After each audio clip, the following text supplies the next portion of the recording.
to Hurrdat Sports Live. In the air, center field. Ewan steering back. Way back. Gone! Grand slam! It is a six-ribby day for Gino Suarez. 9-0 Reds. Ball, 2 strikes. And a high fly ball to deep right field. Casey's going back. It is gone! Home run just inside the pole. His first career hit is a home run in his first game here at Citizens Bank Park. What a moment and what a smile.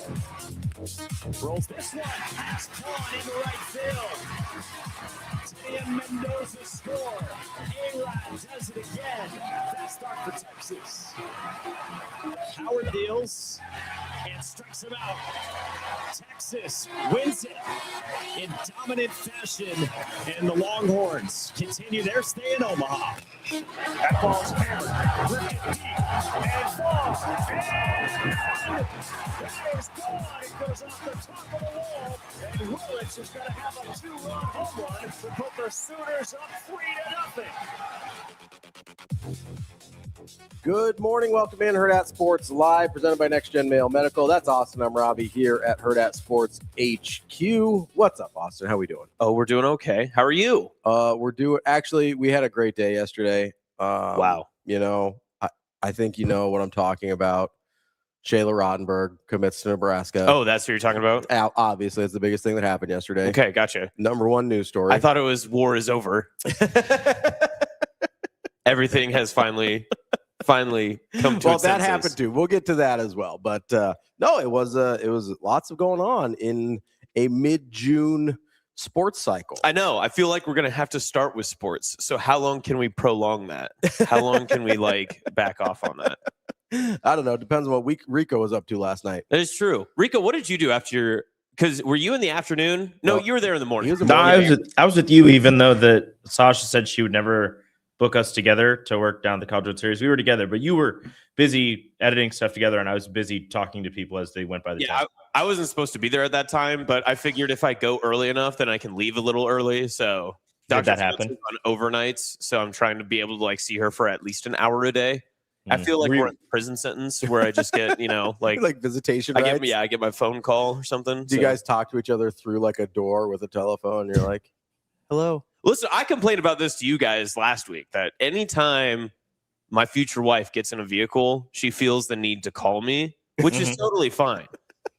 But when it's the middle of the day at 11 a.m. on a Wednesday, she's like, I'm on my way to clinic. Great. Hope you get there. I don't what do you want me to do with that information? And she's like, what are you up to? And I was like, well, I'm at work. So can I let you go? She's like, well, I only have 5 minutes left in this drive. So can we talk about what? What can we talk about now that we're not going to talk about later? But maybe she just misses you. Come on, man. Come on, man. She doesn't. She doesn't actually like him. Yeah. No. Is it just she's in it for the money? Yeah. Wait a second. That is true. What do you mean? The worst gold digger ever.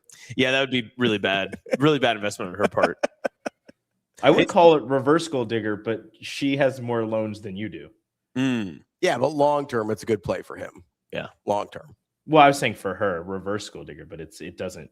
Either way, she's making more money, but she has to pay back more money. Yeah, it's got to be his just cute boyish face. Is that what worked for you and you and Kay? Is it your cute boyish hurdles? Yeah, it was my amazing bod. Okay, all right. We got to move on. We need to move on now. Listen, man, you can't say stuff like that and be like, "Hey, don't talk about our sex life." You can't do that. Oh, and then he also eating the blanket.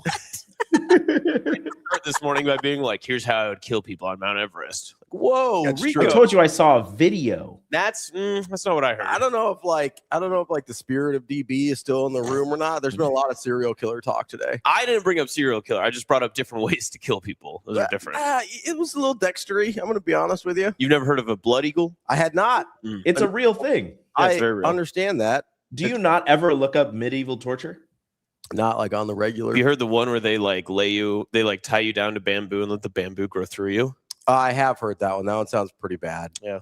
I'm familiar with I'm being tougher than that. So drawn and quartered from like Braveheart. oh, That's What about the Iron Bull?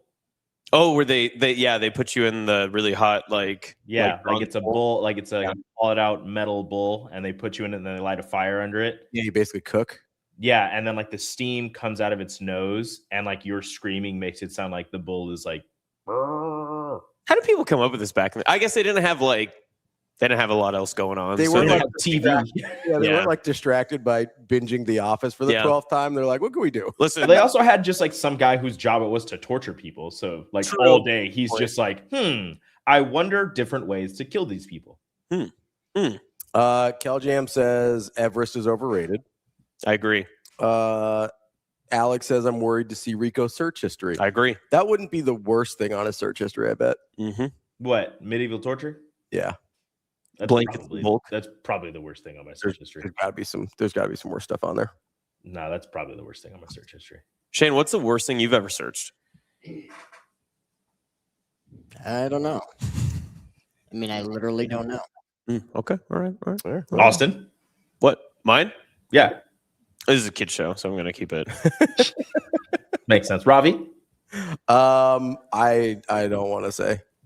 Okay. It's a movie and it's horrifying. Human Centipede. No, Wow.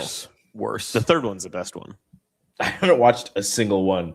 They're all bad. So I don't watch horror films, but sometimes I like when people talk about them a lot. I like to know what's going on, so I'll Wikipedia them and I'll like read what they're about. Did you look up something that was? I looked up something that it stuck with me. This has been like a decade, and it's like I'm still traumatized. What, can you just name the movie? I don't want to. I don't want anyone else to look it up. I kind of do. Yeah. What kind of movie could be that bad? Yeah, it can't be that bad. I feel like I've seen it. Can you here? Just type it in here. If you've seen it, I have a lot of questions about. I will type it in your computer. Yeah, I'm not gonna, and I won't dox you either. I'm not gonna dox you. Let Austin. Legitimately, just don't want other people to look it up. Like, good thing we're doing it on my work computer too.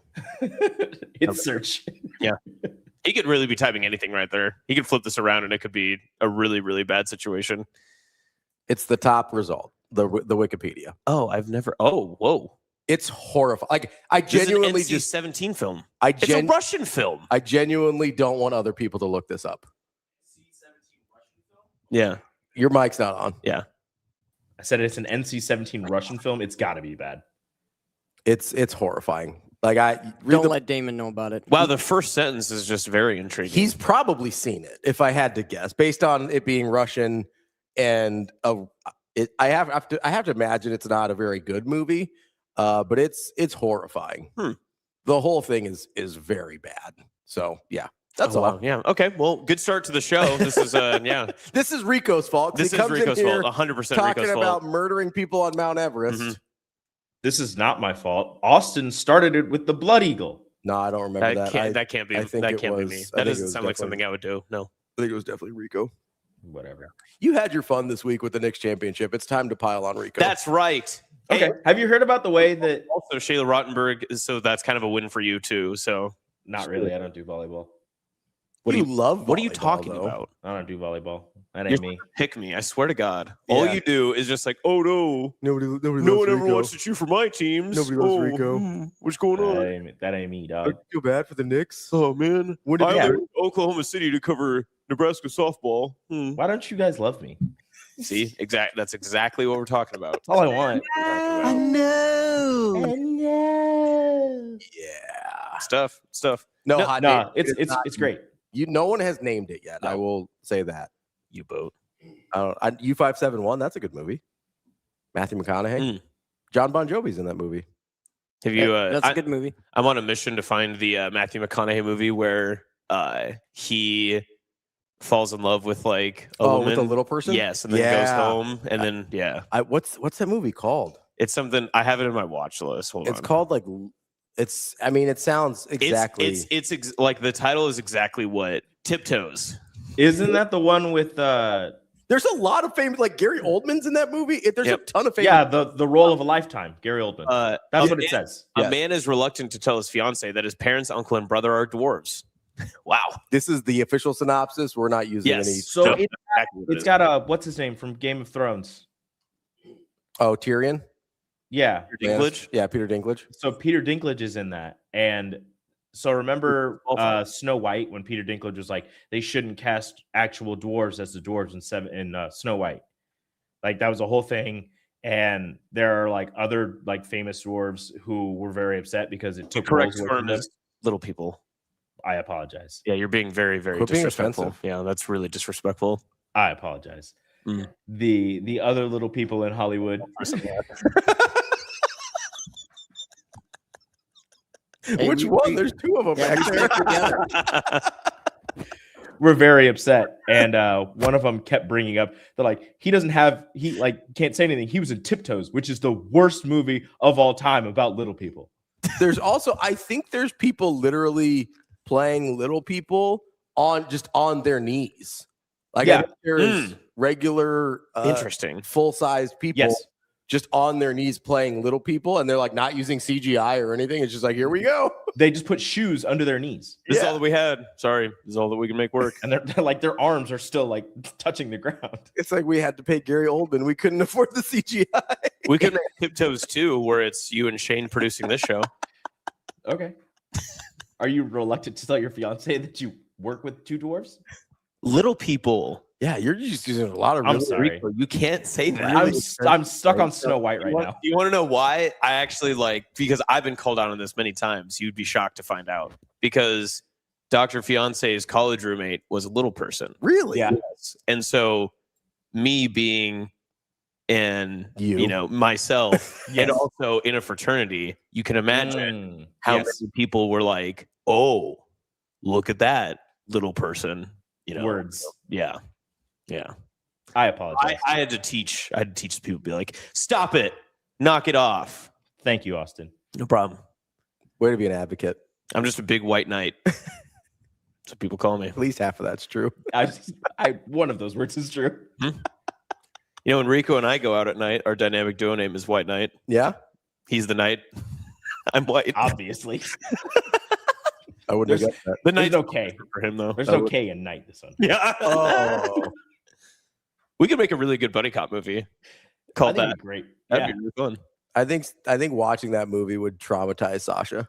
Probably. She would just be like, So I was thinking about What's it this happening morning. here? The fact that she is so busy and not paying attention to the show, she probably is like very, very grateful for that, because she's probably terrified knowing that like the kids are just completely off the leash. oh yeah, there's absolutely no adult supervision here at no, all. it's tough. Shane's So trying. He's trying to keep us and thank you, Shane, for being the adult in the room. he's trying to, and it's not working. I'm just searching for that Russian movie. Mm. Should we go to the Omaha Baseball Village and white knight it up? Oh, we could. I got to work though. Oh, That's part of it's content. I know, but someone's got to post it. That's the are you problem. morning or afternoon today? I'm morning every day. Are we all three morning today? No, I'm in the afternoon still. Oh, I got to be. I mean, you could go anyways. Yeah, you just go. I know, but Okay. then you guys seem to not understand that every time that I'm there, I have to be like doing stuff. No, but like I will edit. Robbie just texted me about. He's like, "Did you know that these people stopped by?" And I was like, "That would have been awesome. I would have loved to talk to all these people." when did I say that? And then Rico comes by and tries to like hang out with me, and I'm like, "Hey, Rico, there's all these kids trying to spin the wheel over on that side." Yeah, Rico, let him spin the wheel. Let him win some stuff. They did. They won a ton of stuff. It did. Rico was giving away prizes like it was candy. Are It you was like good. CR over there? Just giving away candy. No, he works that booth, man. He knows what he's about. I'm getting people to follow and then spin the wheel. All And right. he was getting videos. If you He was want, crushing it. if people want to pick their prize, make them subscribe to the podcast. Mm. Ooh. Like you spin the Okay. wheel. If they don't get the prize they want, be like, hey, if you subscribe to the podcast, you can pick what you want. And make sure they follow at Radio Rico AC. I should just start making people follow me on Twitter. That'd be really funny. That's a good bit. It's a really good Alex bit. says Rico giving away candy to kids in a booth. Mm, Better than a van. that is true. Better than a van. Well, it doesn't help that he has his parked out like next That's to it. true. So Yeah, you got It's not next to it. It's like 5 blocks away because it's the only way I can get yeah, parking. you should stop directing the kids to go there after. That's really, really yeah, hey, good. there's more candy in that Explorer over there. It's not an Explorer, first off. Actually, hold on. No, it is actually. I'm almost positive it's an Explorer. Look at this guy. I see it every day.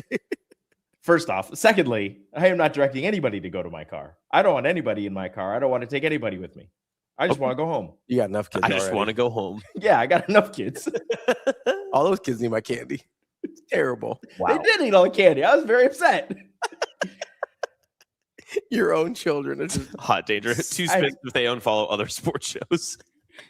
Ooh, that's if they unsubscribe from other sports shows, they get to pick two things that that's they a want. good bit. You get sunglasses and one of the towels. Yeah, but the thing is like these are like West Virginia folk. Like they're gonna be like, oh no, I'm gonna unfollow 95.7. You get the Mountaineer. You get a lot of locals. Yeah. Yeah, there's a decent amount of people who I'm like, hey, you follow. They're like, oh, we already follow you. And I'm like, all right, cool. You can spin the wheel. Yeah. I do like the people who come up to us and they're like, are you guys Hurrdat? And I look around our booth that's covered with our logo and name. And I'm like, and everybody's wearing a big, giant orange Hurrdat. The amount of literally four flags outside of the thing. And then they follow up with, so what do you guys do? Yeah. All right, well.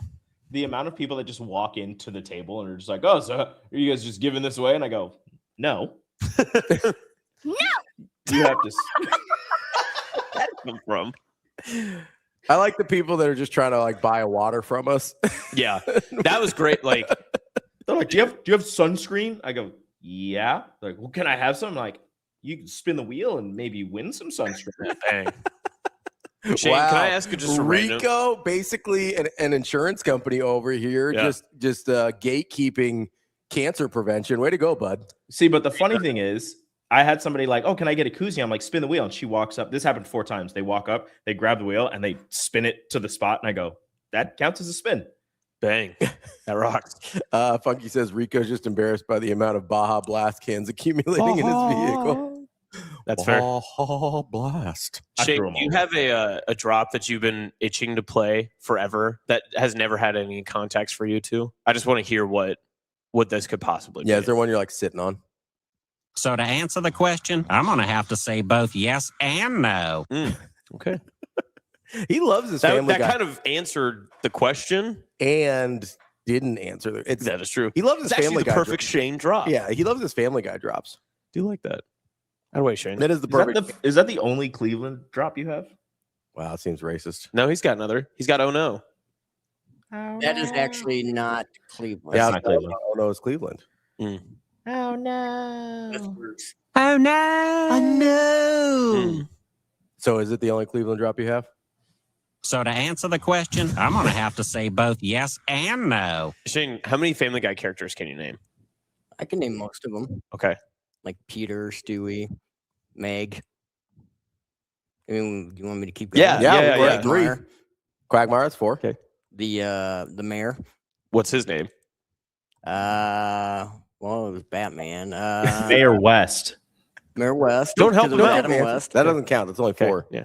Put that up. Put that Right. Yeah. What about the one we literally You're just missing named half for of you? the Family Guy family. Like the dog and Stewie and What's the dog's name? Brian. Okay, so Stewie. I mean, already said I could Stewie. just He already sit said here and Oh, did he? Okay, so Chris, Meg. Chris. You We said already Meg already said Meg. We're at 6. What about the guy we literally just named for you? Bruce. Nope. No. Bruce does count, but that's not who we said. Stewie. Nope. No, we've already said That's the Stewie. 4th time you said Stewie. Quagmire. We've already said Quagmire. Peter. Has he said Peter? Yes, he yet? did Okay. say Peter. Peter was the first one. Who was the person in the drop, Shane?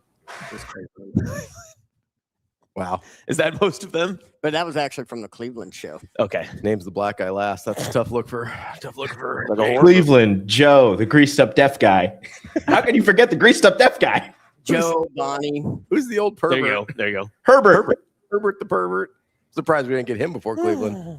I got some popsicles for you in my basement. That's how he's giving. That's him exactly at what the- he sounds like at OBV. Yeah, Elmont Baseball Village. That's Rico. Come on over. What the and hell spin is the that? wheel. I got Why- some candy on my Explorer. You guys want to come over here and spin this wheel? Get yourself a nice koozie. Good stuff. Wow. I'm glad that we've avoided sports for 19 minutes somehow. You know, you tried. You told us we needed to. We dropped in with the big news of Shayla Rautenberg committing to Nebraska, class of 2028. Yep. And now we've nonsense for 15 minutes. It's pretty good. You know, we do what we can here.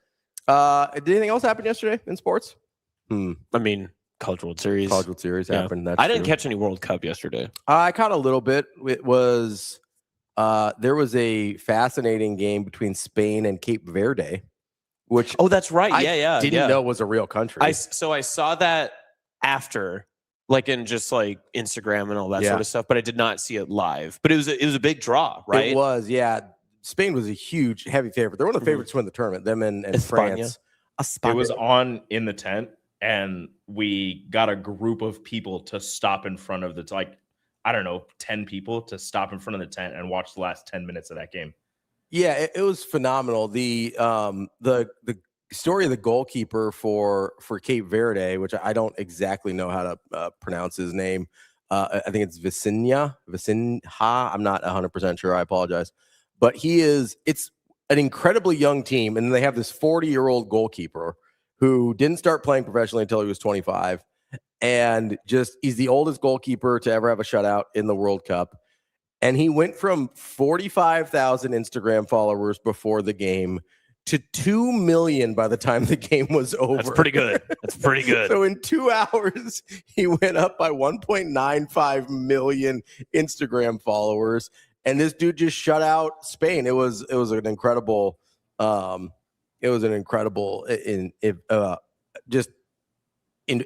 really, just to watch them go and Spain didn't start a couple of their best players, and they ended up putting them in later and still couldn't get anything there. And it was kind of phenomenal just to see.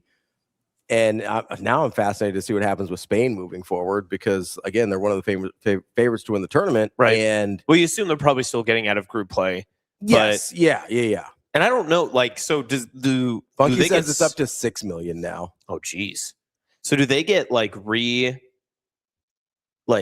shuffled, or like how much does this actually affect them? Because when you get out of group play, I assume you're like seated in a certain way, right? Yeah.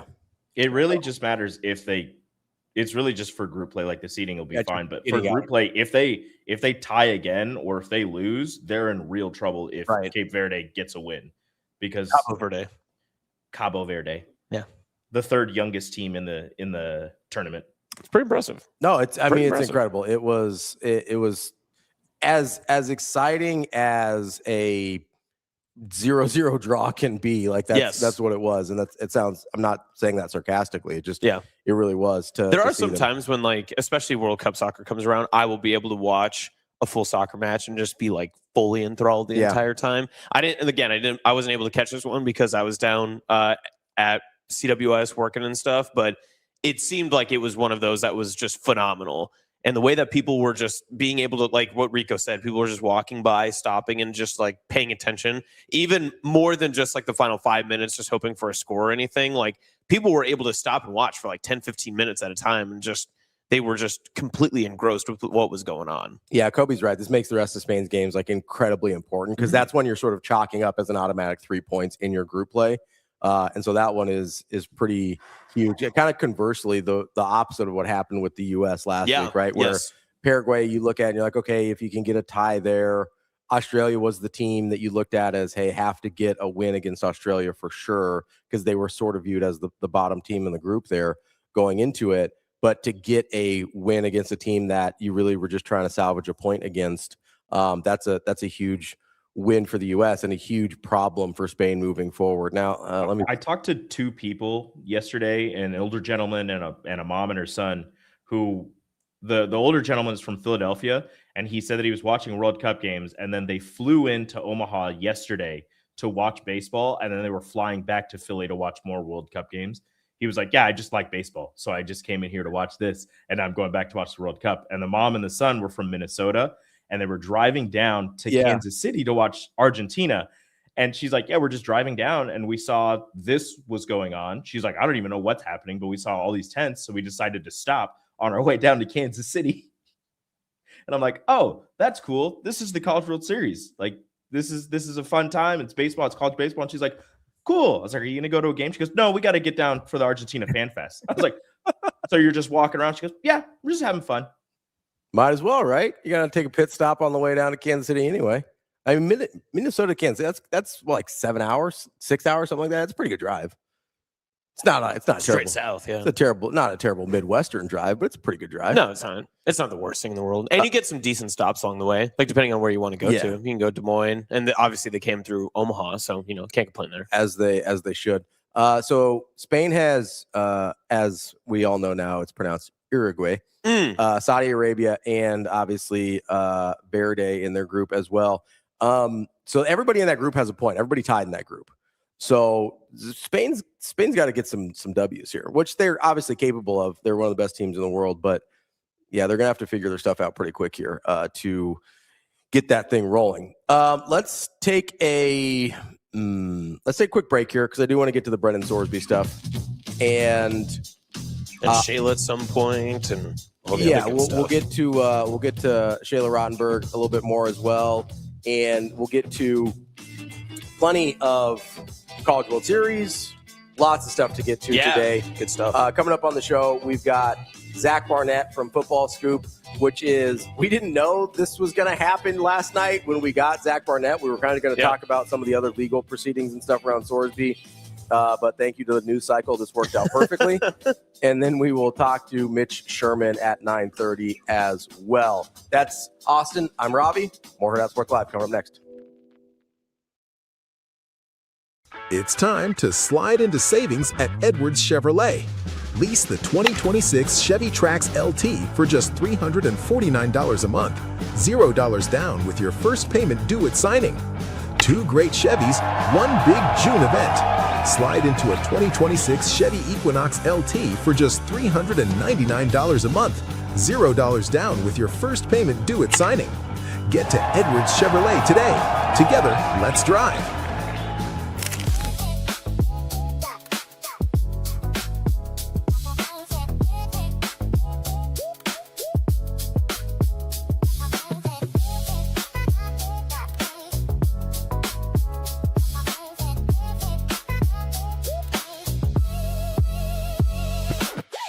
Everybody's really nice to you in Omaha. They give you brunches. All the media talks to them. They're like, all these different people. Great job. You're awesome.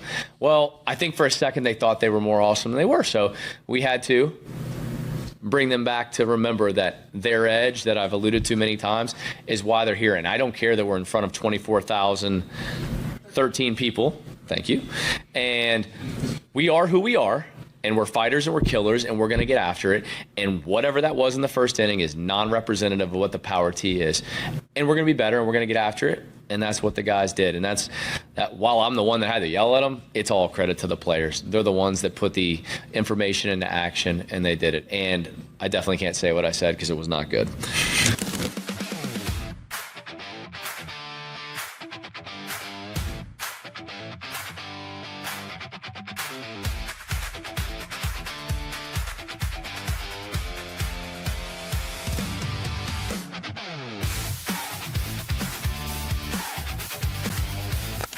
Jacobsen, congratulations on Dancing with the Stars. Want to start there for you. What was your reaction getting that phone call?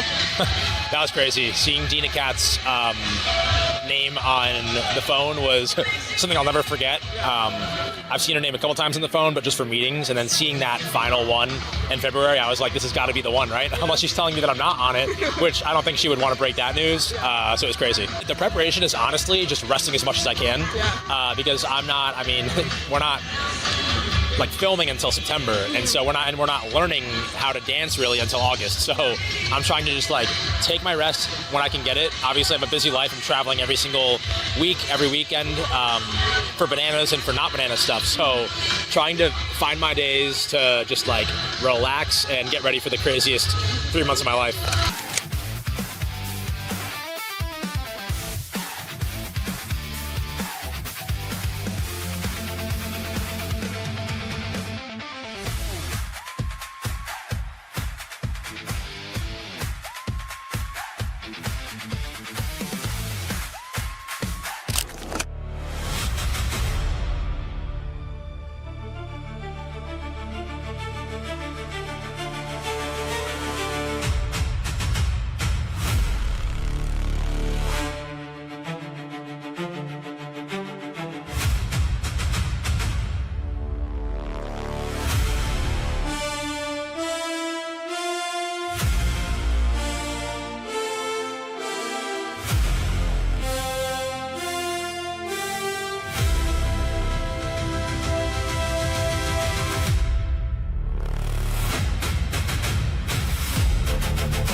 You're listening to Hurrdat Sports Live.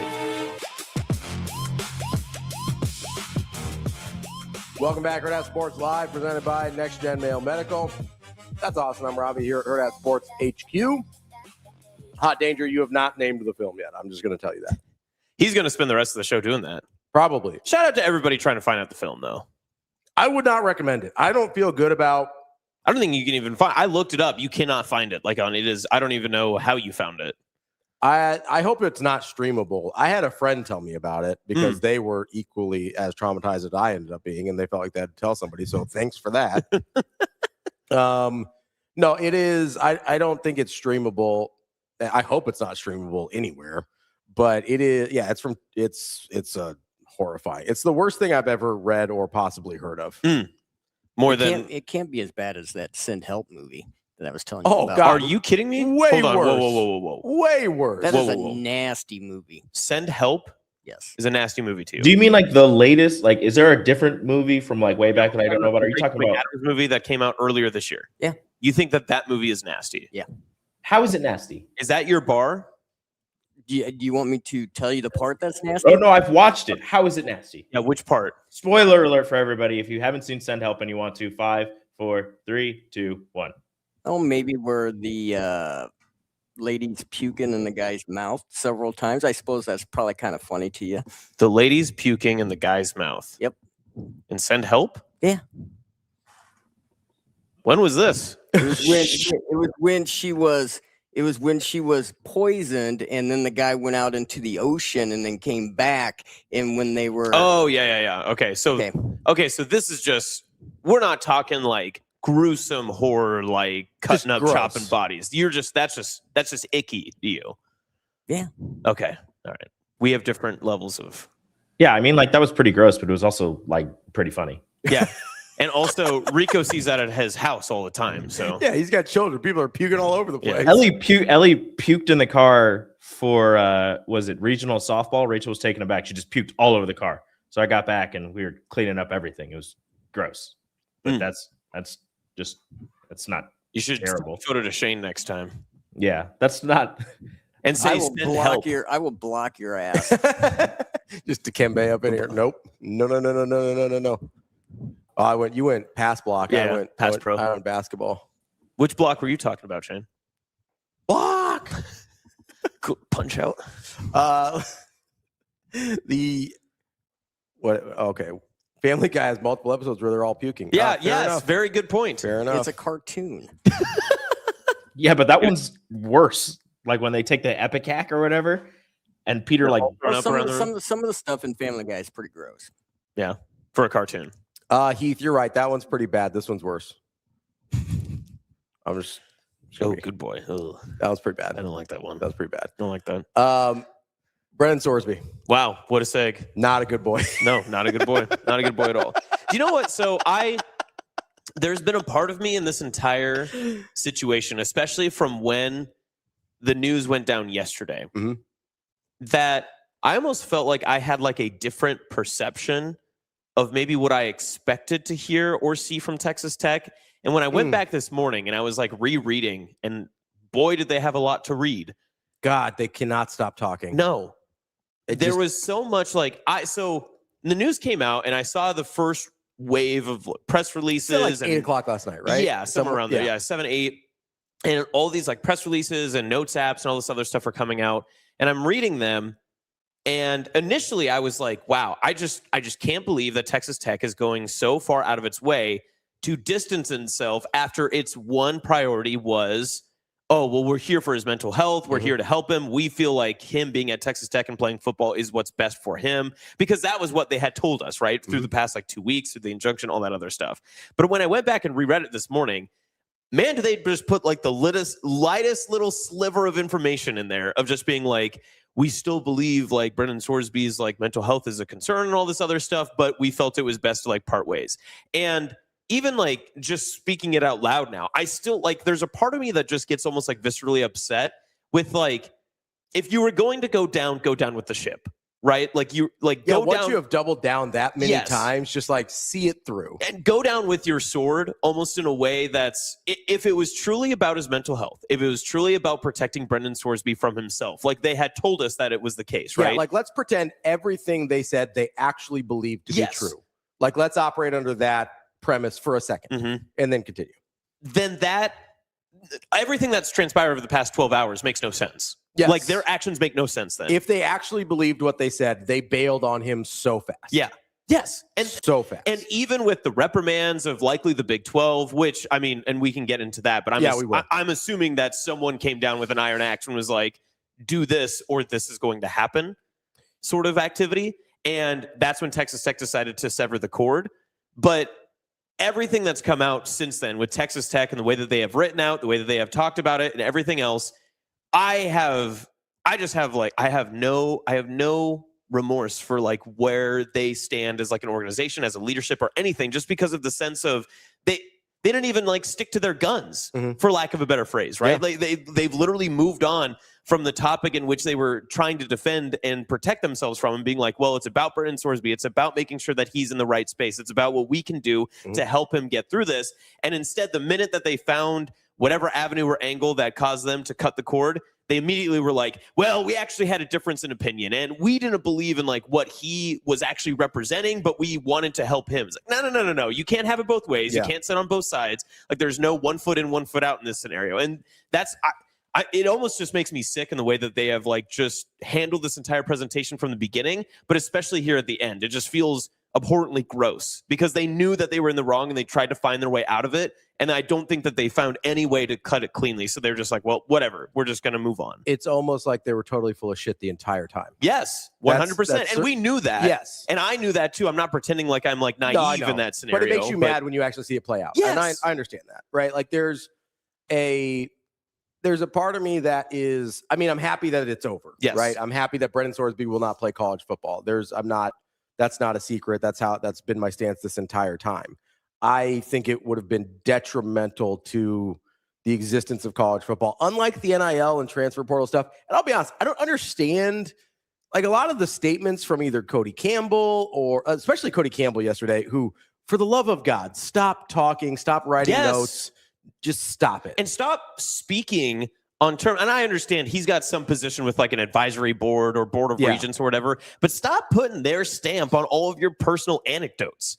Like why do you get to speak for all these people? And why is your name so blatantly attached? And you know why it is. Yeah. Dude just wants to have his name remembered. He bought his influence. Yes. Which is whatever. Like that's a Texas Tech way though. And that's Texas Tech's issue to deal with, him representing them. But my issue with Cody Campbell is he keeps bringing up like NIL and transfer portal and stuff like that. Like in his letter last night where he's talking about, I mean, he didn't even mention the fact that Brendan Sorsby wasn't going to be playing for Texas Tech until the final paragraph of a 3-page letter. And which, by the way, if you're going to have a 3-page letter on social media, could we blow up the font a little bit, man? Thank you. Yes. For the love of God, that thing was tiny. Anyway, side note, just learn how to do anything that is not stupid. But he's just ranting on about all this stuff and blah, blah, blah, blah, blah. And he tosses in NIL and transfer portal. And here's the thing, man.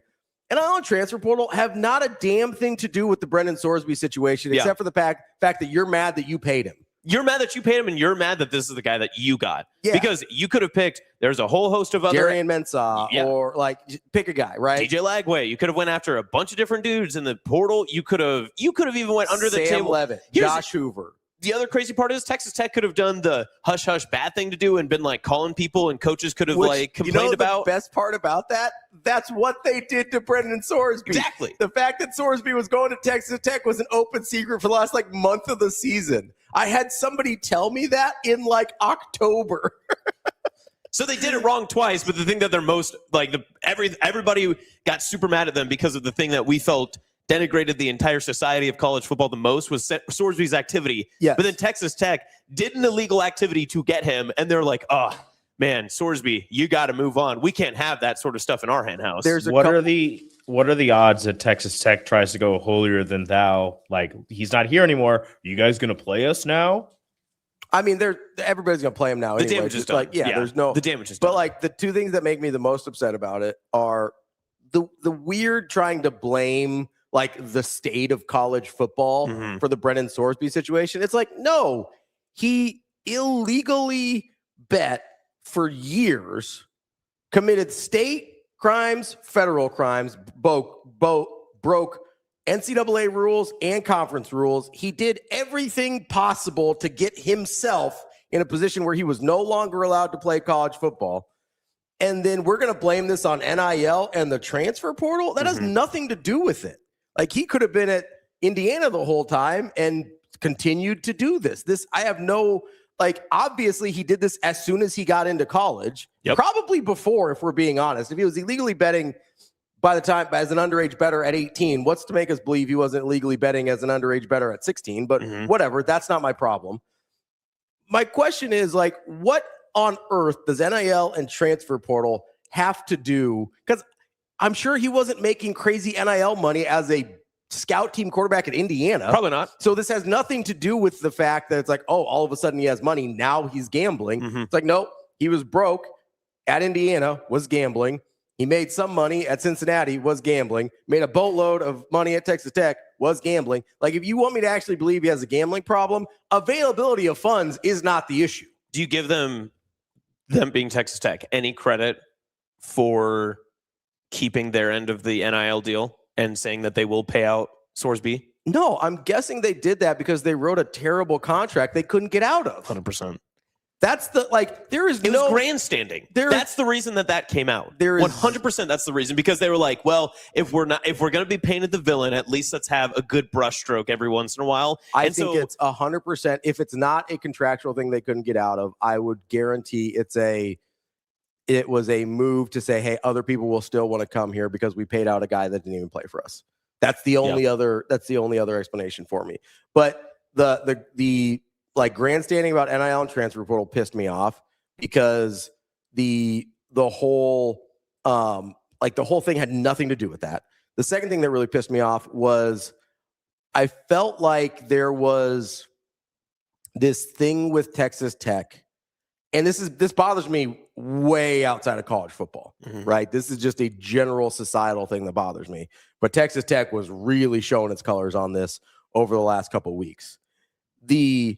Hey, why don't we want this guy to have a second chance? Why don't we extend this guy some grace? All of this stuff that if it was happening to Baylor or SMU or TCU, you wouldn't feel that way, which means you don't actually feel that way. You just want the thing that you want, right? That's not a moral high ground. That is circumstantially, you want everything to benefit you. That's not taking a stand on something. That's wanting special treatment, right?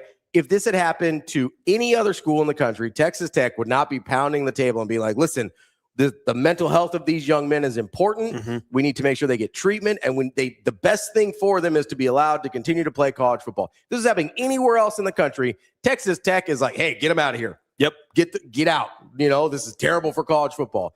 So the fact that all of these people, not just the fans, which obviously you see on social media a ton, but the administration, the coaches, the AD, the regents, the boosters, everybody involved with Texas Tech is like, guys, what about second chances? He made some mistakes. 9,000 of them, by the way, literal number, 9,000 mistakes. So maybe if you do something 9,000 times, it's not a bug. It's a feature of the program, but that's a different conversation. Like, if you are sitting there and you go, oh man, we need second chances and stuff like that, that's not actually how you feel unless you would feel that way about somebody else that wasn't benefiting you directly. You just wanted special treatment. You didn't get it. Eventually you didn't get it because it was clearly the wrong thing to do. And now you're throwing a fit about it. That's one of the things that bothers me the most, especially if you can't just admit it, right? Like, I can't be mad at Millard South for getting transfers because I want transfers to go to Millard North, right? I'm mad that Millard South is better at it than most schools have been about getting the players, but I'm not mad about how it happens. Like, if they get into their enrollment on time, like, I don't care. I just want Millard North to get good players too, right? Like, I want the teams that I like to get the good players. I don't care about what people say about the system or anything like that. If Miller South gets good players, I want good players. That's how you know it's how I really feel. I don't want special treatment. I don't want there to be special rules for Miller North to get good players. I just want Miller North to play by the rules everybody else is playing by, right? That's not what Texas Tech is doing. Texas Tech is saying, hey, this is our guy. Let's double down here. Where were they with Hunter Deckers at Iowa State, man? I didn't hear a lot about what's best for Hunter Deckers. They were like, oh, yeah, go play at JUCO. Didn't hear anything about that. Yeah, can you imagine doing this for someone that you've known for 5 months at most? He wasn't even in your building that long. Yeah. I mean, obviously they had the communication, like you had said, since October. But nonetheless, like, this is a guy that you're going to bat for the entirety of not only your program, but your school and your athletic department. You had your president in these 20-minute videos. This one person, first and last name, has put a black mark on your entire campus, university, and truthfully even town. I mean, Lubbock, Texas cannot go very far now without being like, hey, that's the Texas Tech gambling guy, right? Is that the Sorsby guy? Yeah. And so now you have married yourself into a name, regardless of how this is all transpired and how this is now not even officially ended, because it hasn't ended, right? This is going to continue on because they don't have a quarterback now. Yeah. I'm sure that they have some backup that they're paying $2 million. Yes, but every single time that they line up on a Saturday night, and that television broadcast comes on, they will pan to the crowd, and there will always be fans in the stands that have some sort of Sorsby, some gambling. There'll be signs. There'll be people with doing money hands. They will never get away from it. No. Never. That was the actual, was the craziest thing about this. They thought they could just double down and make it go away, and people would be like, oh, it's cool. And ironically enough, the injunction probably hurt them more than it helped them. Yes. Right? Because it rallied college football. I guess we said this last week. It is one of the only things I've ever unanimously seen college football just be like, nope, that sucks. We're not doing that. Like across the board. Maybe I missed one. I didn't see a single person outside of Texas Tech come out in support of the Brendan Sorsby situation and how Texas Tech was handled. I mean, not even, and this is maybe revisionist history and someone that didn't live through it or anything, but like watching the Pony Excess in the 30 for 30 and everything, like the way that some of the other people had talked about, the death penalty was a bit extreme. They were like, killing a college football program for 2 years is a bit too far and a bit too much. That's why it's never happened again. But people were so upset with SMU that they even disagreed with how harsh and stiff the punishment was, even though they didn't agree with what everything SMU was doing illegally through the eyes of the NCAA. Part of that was also because they were all doing the same thing. Right. Especially in the Southwest Conference. Like that was very prevalent. Yeah. So to your point there, I was thinking about this last night, and I had seen it on one of the comments that came down on the Texas Tech statement that had come out from the official, I think it was the football program that had posted like one of their many different, letters to the open public or an open forum or whatever it was. At least it wasn't a 22-minute video this time. But I was thinking about this last night because one of the comments had said, okay, well, and it was kind of to what you have said, where it was along the lines of, if this was your college football program, how would you respond? And I hate to be this naive and sound almost this, well, it could never be me because it's not us. I'll put this into Nebraska perspective. One of the reasons why Matt Rule is like a head coach at Nebraska, and the reason why Trev Alberts would have hired him, the reason why Troy Dannon probably would have hired him too and has, kept along with him and all that other stuff, is because he wouldn't do something like this, right? This wouldn't be an issue that would come up. Now, again, I could be completely naive, and maybe it is maybe some sort of nefarious scenario is happening at Nebraska or whatever, but there are different layers of college football and different people that you can go along with that until they break your trust, you just trust innately. And you just go, this would never happen at my university. This would never happen with my football program. But now that it's happened once at Texas Tech, they're always going to be labeled as this. No matter what the coach is, no matter who the boosters are, no matter who the AD is, they will always have this label forever. So once you break that trust once, you can never get it back. And that's how it works. I mean, how many other programs in college football history do we go through and we apply one certain tag to them because of X, Y, or Z? I mean, there are people from your generation and before that apply the University of Miami to so many different activities and things and different labels and all this other, whatever you want to call them in grandstanding or names or, whatever kind of hearsay you want to say about them. They apply that to the team now for things that they did 30 years ago. How do you think that's going to apply for Texas Tech, not only now, but in the day and age in which it's impossible to remove a label from yourself that's been appointed by the general public? Yeah, I think of some of the ones right off the top of my head, like every time that I mention that I like Florida State as a secondary school, without fail, Free Shoes University comes up. That's over 30 years ago at this point, and a relatively minor scandal when, like, in the grand scheme of what we're talking about, but it comes up every time.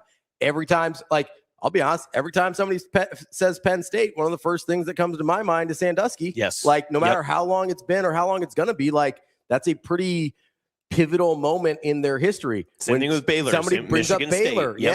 Yep. Same. You're right. Yeah. Michigan State. There's like SMU. First thing we think of, but that's SMU. Even though they're so far past it and good now, that's 40 years ago. Like, they've made a college football playoff since then.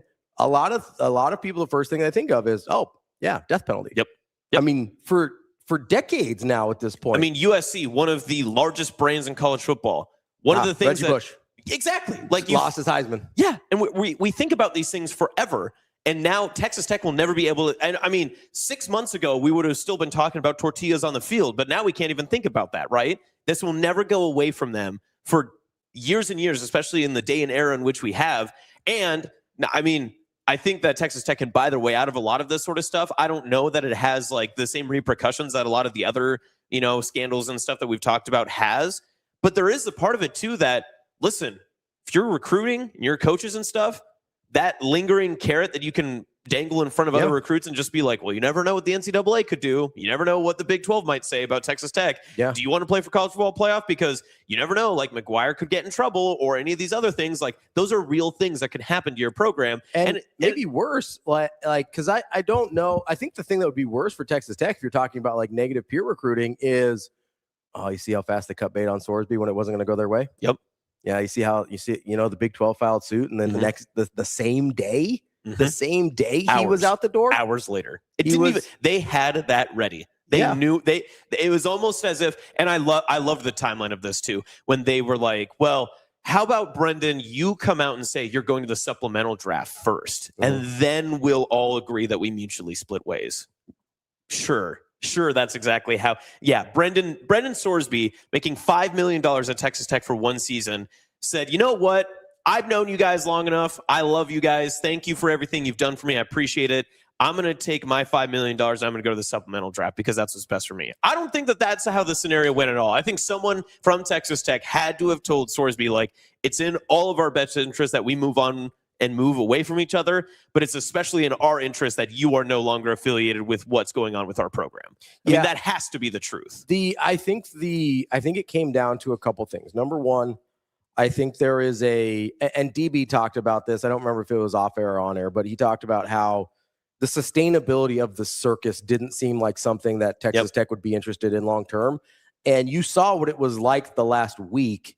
Can you imagine when they actually started to play games? Yeah. Well, right? what's DB's phrase? How much are you willing to be miserable? Yeah. Like, how much are you willing to pay to be miserable? Yes, or like being miserable is an option. Both of those things apply in this situation, right? Like, are you willing to choose to be miserable under the Brendan Sorsby situation because you think it will get you more wins over the course of the season? But then the question becomes, if you're dealing with all of this for the entirety of the season, are you actually going to win more football games? And I do wonder, we talked about this last week, I do wonder what the tone in the locker room was for a guy that you mentioned hasn't been there very long. Yeah. Right? Would be really hard to believe he's endeared himself to his teammates to the point where they're willing to just ride or die with this guy when he is this enormous distraction that they don't know very well. Yeah. And this is the biggest thing they know about him is, well, you gambled a lot, you bet on your own team and against your own team at Indiana. Like, what do we know about Brendan Sorsby as a person or as a teammate or whatever at this point? And are we willing to like ride into battle and deal with, because it wasn't just going to be a Brendan Sorsby problem. It was going to be a Texas Tech football problem. It was going to be, every bad interception he threw. Some reporter is going to ask like, hey, like, what happened on that one? Like, that seemed kind of weird. There was going to be questions about it all season long, and not just of Brendan Sorsby, not just of the coaching staff, not just of the university, of his teammates. And so I wonder if somebody went through, like, talked to some of the team, whether it's McGuire or somebody else, and be like, hey, like, where are we at with this? Like, kind of take a straw poll of, like, how are you guys doing? Because yeah, sure, Brendan Sorsby can play, but if everybody else is kind of checked out, that doesn't help you at all. Yeah. And I'm not saying they were, but I definitely think that's on the table in terms of them not, the rest of the team not wanting to deal with his BS the entire season. Like that's not good for anybody. Yeah.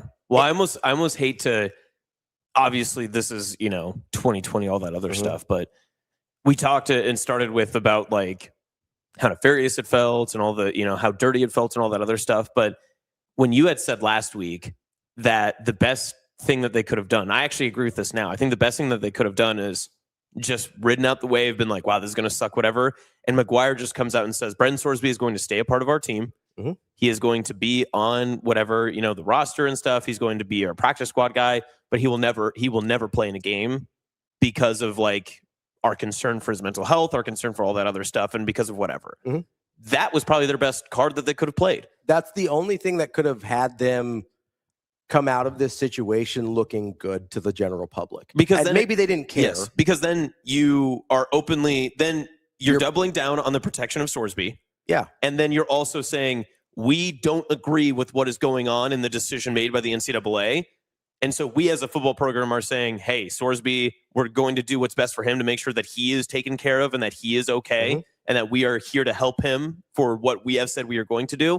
But we also, as an organization within college football and what we believe in and what I believe in as a head coach, I can't stand by what has happened and what has led to this point. Here's the other thing that has driven me crazy about this situation is the inability of people to understand the larger scope ramifications of what they're advocating for in this moment, right? Like advocating for Brendan Sorsby to play this year is basically ripping the Band-Aid off and saying, unless legislation comes down, basically anybody can do anything they want and still play college football. That's a bad thing for college football. If you actually care about college football, and maybe most of these people don't, maybe that's an assumption I'm making, that they only care about their specific school and their own self-interest, and that's fine. But if anybody actually cares about college football as a whole, the way most of these people claim to, then advocating for someone who has bet on their own team and on their own sport countless times and saying this is a guy that should continue to play college football is so short-sighted, because once you, I don't know if people just don't understand this, because I read the comments on social media posts a lot. And it's a lot of Texas Tech fans, understandably so.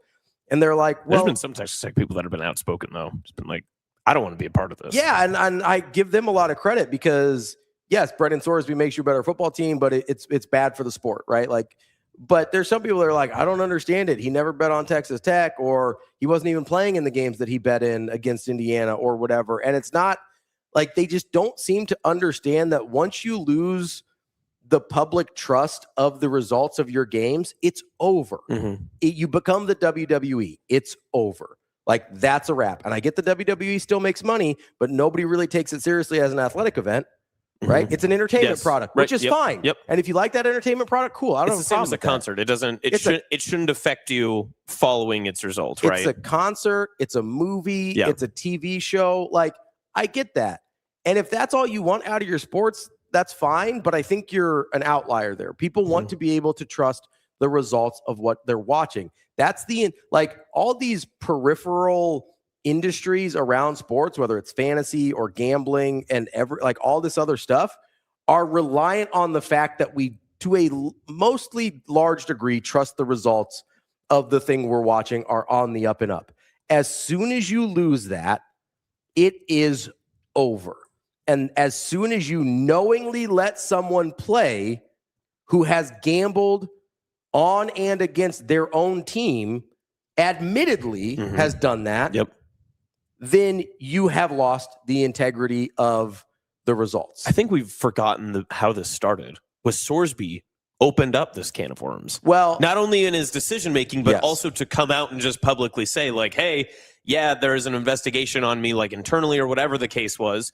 But yeah, I did all these things, and this is how far it goes back. So that's the funniest thing about this is no one's denying what he actually did, including Sorsby himself. Again, it's one of the weirder controversies we've ever had because everything is truly black and white. Yeah, everybody's like, "Yep, this is exactly what happened." Yes. We're just trying to decide how to deal with it. Mhm. Like there is no disputing of the facts at all. It's 9,000 plus bets for at least $90,000 at three different universities, Indiana, Cincinnati, and Texas Tech.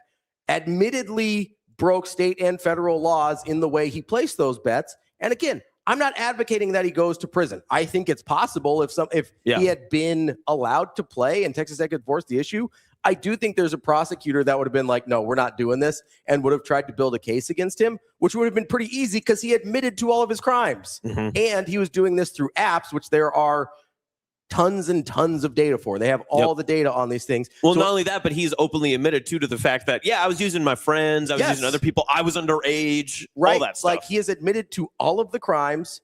And so it may have taken a while to get the evidence into place in order to actually prosecute it, but it would have been an open and shut criminal case. And I'm not advocating for that. I do think it was on the table if he pushed through and Texas Tech pushed through to allow him to play. Because I think like, well, hey, if we don't have any sort of recourse with the NCAA, like we're bringing up charges. Like, I don't think that was out of the question if he had pushed through this. I don't think it'll happen now because at TK and I talked about this. Generally speaking, there's a certain dollar amount that you want to reach, and it's usually much higher than about $100,000. But also there's college football, and someone would have taken personal grain on that. And there's also prosecutors that will take high-profile cases because they have political aspirations. That's super common. So I really did believe that if he pushed through and was going to play college football this year, that he would have gotten prosecuted criminally, which again, I don't know, that wouldn't have helped him and that doesn't help anybody. But the point is, like, no one's disputing the facts of what he did wrong. No one, including Brendan Sorsby, including Texas Tech. No one is disputing that. The only thing under dispute is what bylaws is the NCAA allowed to enforce? Where does the Big 12 come in and conferences in general come in their ability to enforce bylaws? And what does that mean for college football or college sports in general moving forward? Those are the only things in question here. Not the activity, not whether or not he did it. The only things in question are you allowed to enforce the rules that, by the way, and this is the part that I don't understand, every school agrees to when they become an NCAA member and become a conference member. Every school agrees. Now, you could make the argument with the NCAA that in order to compete at the highest level, it's a monopoly. You have to become part of the NCAA. It's not like Texas Tech is going to go join the NAIA and compete for national championships or whatever. But you can't make that argument with conferences because you have independent schools like Notre Dame making plenty of money and competing for championships, and you have multiple conferences to choose from competing for championships and making plenty of money. So if you agree to become a part of the conference, you agree to its bylaws in that sense. And you have other options within the same opportunities that you want by being a part of that conference. So that's the one where, and I think that's why this happened yesterday, because as soon as the Big 12 says we're filing a suit because you've already told us that you're okay with us not only enforcing our rules, but also penalizing people who do not uphold those rules. And they used the 2017 Baylor sexual assault cases as an example of that and saying Texas Tech voted for these sanctions against another school. That is them implicitly giving us permission to penalize schools for breaking bylaws. Not to mention the fact that when you join the conference, you explicitly agree to follow our bylaws and allow us to punish people who don't. It's like joining an employer. I can smoke pot all I want, but the employer says that, like, hey man, we're going to drug test you if you test positive for certain stuff. Like, you're not an employee here. And you'd be like, well, it's legal in certain places or use it for a minute. Hey man, you want to work here? There's a different way that this works. It's the same thing I brought up with alcoholism, right? Like it's a recognized disorder or disease, depending on I don't remember the exact terminology medically that's used for it, but it is a recognized issue. And it's a real thing that people struggle with. Still can't come to work drunk. Right? Like, I mean, even in the most direct sense of this too, like if Hurrdat Sports found out that I, being like, and I'm even like wearing the NEB preps right now, like if they found out that I, like a big high school advocate, going to games, cover sports, talk to kids, coaches, all that stuff, they found out that I was like a undercover bookie and was putting lines on like high school games and stuff. I mean, if that got out, very quickly I would be no longer here. right? Yeah, I would absolutely. assume. I would think so. Because it's the integrity of the company, it's the integrity of the sport in which I'm covering, it's all that sort of stuff. The integrity of our coverage, and you've got enough connections to different schools and things like that you could potentially influence outcomes, even if you didn't. Yeah, like that's the argument. It's like, well, he didn't influence outcomes. It's like, yeah, but he can, and he was taking a pretty big step towards influencing outcomes by placing the bets in the first place. Yes, by giving himself a reason to try and influence outcomes. And then putting himself on the field. Yes. Like there's no way around the fact that this was an existential crisis for college football, in that if you cannot trust the results, the sport no longer matters. It ceases to exist. I thought the Big 12 did a really good job. I was worried they would take too long and do quote card season like they started with last week.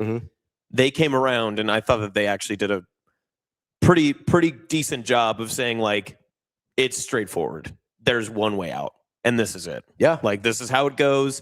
And if you don't follow this to a T, this is what's going to happen. Yeah. And I thought that for the first time in a long time, you can credit for a conference for not like laying down, especially, listen, the Big 12, I don't think that this is a part people don't understand. Big 12 had a lot to lose in this. Texas Tech is their prized possession for the college football playoff this upcoming season. Yeah. There's not a lot of other Big 12 teams right now that could get them a boatload of extra television dollars, or get the conference a little bit more notoriety, or give them an opportunity to get on a national stage and potentially even into a national championship game where your Big 12 logo is going to be pushed out and posted everywhere for weeks on end. The Big 12 had a lot to lose, and they chose to back the other members of the conference and the NCAA and college football and college sports rather than its own interest in dollars and cents. And we would have lambasted the Big 12. I'm not going to give them credit for doing the right thing, right? Like, but I will say the fact that the Big 12 did collectively decide, like, hey, we got to do the right thing here, because how many times have we talked about the SEC collective and all the other stuff about, like, protect the SEC, it's just bigger, it's just better here, all that other stuff, and how much that they kind of protect each other even though they are the biggest of rivals, because they know that the brand is bigger than the individual mark. Yet here is the Big 12, who arguably the Big 12 conference is probably bigger than the individuals, but in this sense, they had a lot to lose for this upcoming tunnel vision. And like you had mentioned earlier, that short-sightedness, the Big 12 did not look down that tunnel. They saw the big picture. Yeah. And they were able to kind of accept, like, hey, these losses right now, they might sting a little bit, but we're better off moving forward. Yeah, not making a college football playoff this year is better than the implications of having this guy and this team in a college football playoff for us. Yeah. Because that, you talk about all... And you don't even know, I mean, how far does that go then, too? Like, if the Big 12 comes out and they're like, hey, we're in support, does Troy Dannon and the rest of the conferences just go, we ain't scheduling the Big 12 then? Yeah. Because if you all want to tie yourselves together, then we're all putting this all in one big bow. And I think that's entirely possible. The other part of this is, like, you mentioned the stain on different schools based on their different scandals. I genuinely believe that would have been the case for the Big 12 conference as well. Just be like, oh yeah, they stood by that guy that gambled on his games. Yep. Like that's not a look that you want a part of this. To your point, Texas Tech heading into this was a plus 100 favorite to win the conference. The next closest was BYU at plus 600. So that's a pretty prohibitive Yeah, we're talking, that's a big gap. For and the next one is Utah at plus 850. And then there's another big gap between them and Kansas State at plus 1,200. So Texas Tech was the prohibitive favorite to win the Big 12 this year and theoretically make it to the college football playoff. So, like, this wasn't a no stakes decision for the Big 12 by any means, but to your point, good job of looking long-term future and long-term ramifications of decisions instead of just being like, well, it would be really nice to make the college football playoff this year. Let's maybe let him play. Like, that's the idiotic thought process that Texas Tech was going through. And they're like, well, I know he gambled on a bunch of stuff, but maybe we let him play anyway. The only way Texas Tech could have come out of this looking good was saying, like, hey, we respect the court injunction that allows Brendan Sorsby to stay a part of this team because we think that's the best structure for him to be a part of a team and be a part of a culture and a system where we can continue to get him the help that he needs. He will make every dollar that he was promised. He will not play a down or suit up a down of college football for the Texas Tech Red Raiders. That would have been the right thing to do if you were genuinely concerned about his mental health. And then on top of that, too, come out with that first. Yeah, start there. Because then if Sorsby's like, I'm going to the supplemental draft, I can't control what you choose to do after we tell you what we're going to give you. Which is totally fair. If he says, hey, I think it's better for me to try and get away from the team and try and do supplemental draft, that's totally fine. Yeah. But if you're Texas Tech, that was the move to maintain your integrity. And if you really were like, hey, this actually is about this kid's well-being, we're concerned about him, we're concerned about the gambling addiction and the anxiety disorder and all of that, like, if that's where you really landed on this, then the move is not like, let's get this kid out there to play football. Like, can I ask you just a personal question? Yeah, go ahead. This is from the Texas Tech athletic statement from their president and athletics director. Okay. So a lot of different words, but I want to focus on these two sentences in the middle paragraph. When Brendan's lawsuit resulted in the granting of a temporary injunction, we found ourselves in a difficult situation. With his health and wellness as our top priority, we supported him in spite of very different perspectives and opinions. Our position was challenged by many, but our support for him never changed. Would you ever put, and your title at Hurrdat Sports is business operations manager, like something like that, right? Yeah. Would you ever put your name, Ravi Lulla, or the company's name saying, hey, we don't agree with what happened, but we still support this person? So the way I took that was very different perspectives from other institutions. That's how I read that. Maybe I'm misreading it here. Yeah. But I read that as, hey, a lot of people out there didn't want us to do this, and this is what we decided to do anyway. Not so much as internal disagreement. Because internally, it seemed like everybody was on the same page, saying bleep the NCAA, bleep the integrity of the sport. That took 21 minutes to tell us. So, it's their word salad was kind of hard to parse through, but that's how I took the different perspectives portion of that. The part that made me mad, another part, I guess, is I'm on 6 now. Parts that made me mad about the Cody Campbell letter is he talked about Brendan Sorsby's been stripped of this opportunity. It's like, no, he wasn't. He actually hasn't been stripped of this opportunity yet, right? The NCAA ruled he was ineligible. The judge said he could play, and we're still waiting on further resolution. So he has not actually been stripped of the opportunity yet because the Big 12 was waiting for I believe it's called a declaratory judgment from a judge that they went to, a federal judge they went to say, hey, you're allowed to enforce your bylaws. Now, I believe that the indication was they were going to get that judgment so that Texas Tech kind of had an idea and they're like, we got to cut bait here. But up until when that letter was written, Sorsby had been stripped of nothing. He was at that point still going to be allowed to play. Now, I do think that was going to change before the college football season. But that's the other thing is he's just making stuff up. Yep. And here's your quote from him. Brendan, while he made many mistakes that he openly admits, he has also been part of a much larger broken and predatory system, and we believe that all people deserve a second chance. It is gut-wrenching that there is no viable path to providing him with redemption at the collegiate level. It's at this point, you had found the viable path. We don't know what any other judge was going to say. Also, redemption at the collegiate level. What is he, Indiana Jones? What does that mean? He's Luke Skywalker trying to make sure that we're trying to bring balance to college football. What? Also, what do you mean? Redemption from personal demons doesn't have to play out in on a college football field. I'm sorry, man. Yeah. You can also have personal victories that are not public in front of 90,000 fans. The idea that the only way for Brendan Sorsby to be healed from his addiction was to play, or to be made whole from his addiction was to play college football at Texas Tech, is the most asinine, disingenuous thing I've heard in a really long time. Yes. It's assuming we're so stupid to be oh, you're right. The only way this person could ever stop gambling is if he continues to do the thing that seems like is what started his gambling. Yeah, that makes sense. It's you know what? The only way for this alcoholic to not be an alcoholic anymore is to be a bartender. By the way, it's Anakin who was bringing balance to the Force, not Luke. Thank you, Shane. I mean, you could make the argument that Luke brought balance to the Force by killing Darth Vader. Anyway, whatever, it doesn't matter.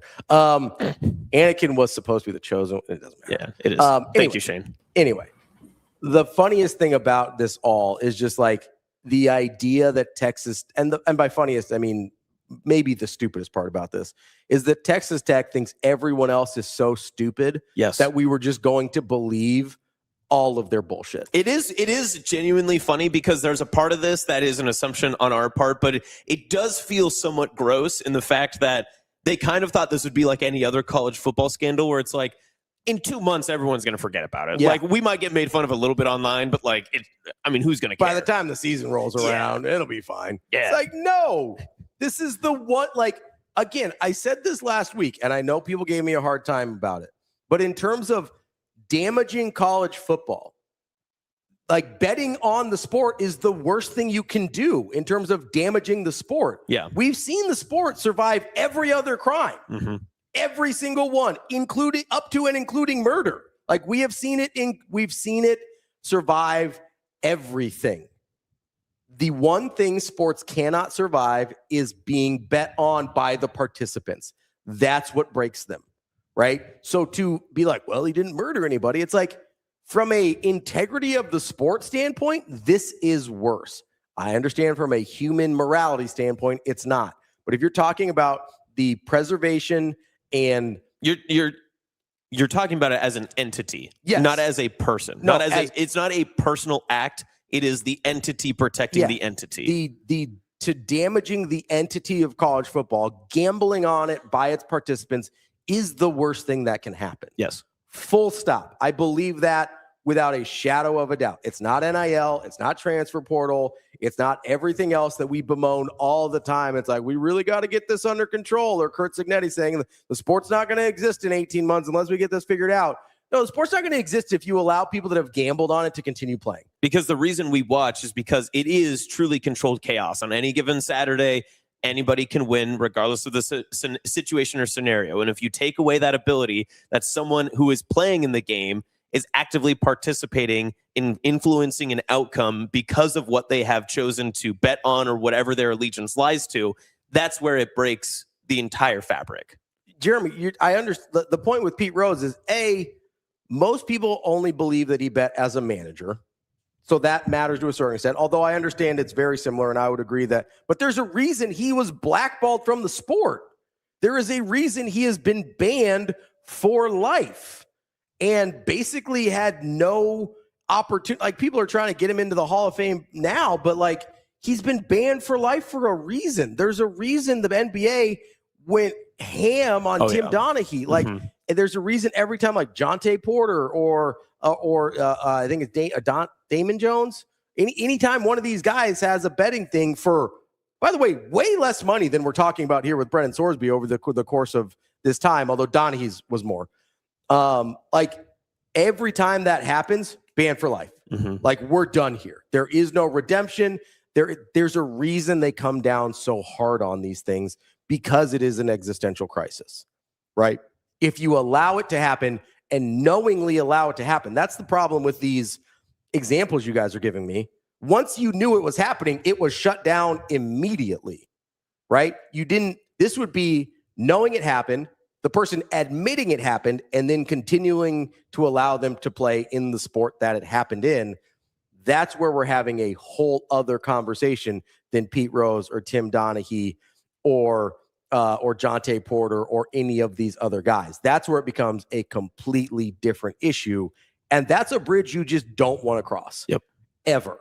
Like, that's the one, that's the line that cannot be crossed. All right, let's take a quick break here. I've got one more thing. Oh, yeah, go ahead. No, sorry. well, let's take a break, and I want to ask you about Sorsby himself.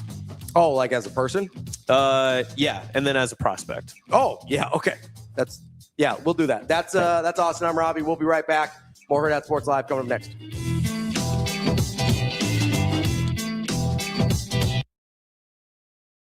It's time to slide into savings at Edwards Nissan. Lease the 2026 Nissan Rogue Platinum starting at $379 a month, a platinum lease worth driving home. This June, the savings are as big as the season. We've also got the 2026 Nissan Pathfinder SV starting at $399 a month while supplies last.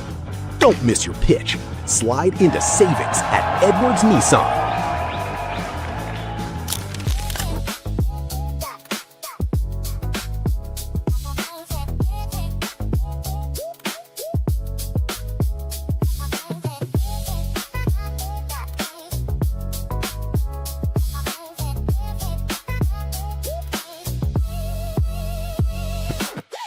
What has this kind of been like, just returning back to Nebraska, and especially just having a camp and making it focused here in Omaha? It's always a blast coming back to Nebraska. I mean, these girls are so fun to coach, and I've coached at a lot of places, and it's just so much fun. The energies these girls bring is just so cute, and it's just they're always wanting to learn. They're super coachable, and it's just really fun to just bring the beach volleyball to Nebraska, and indoor as well. What is it for you that makes you want to give back to some of the youth and just continue this? Because you mentioned it's not just here in Nebraska, but you've been able to kind of do it in different places. Yeah, I mean, I think I want to continue to impact little girls and just hopefully inspire little girls and boys in volleyball, and just continue to grow those opportunities for women in sports. And it's just been really cool to see the growth of volleyball in general, and hopefully beach volleyball can also follow that.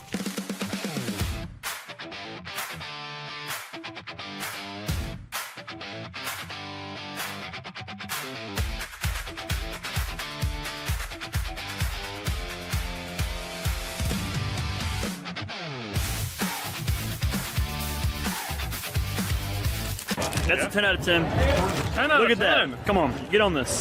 10 out of 10. 10 out of 10. 100%, fella. I do an 8.5 as a solid choice, man, for sure. It's a 9.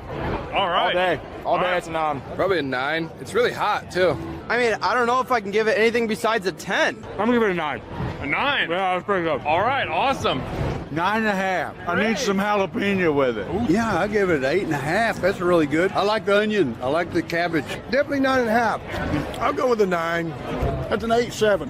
8.5. 9. 9. Probably a 7. A 9. A 9? Yeah. All right.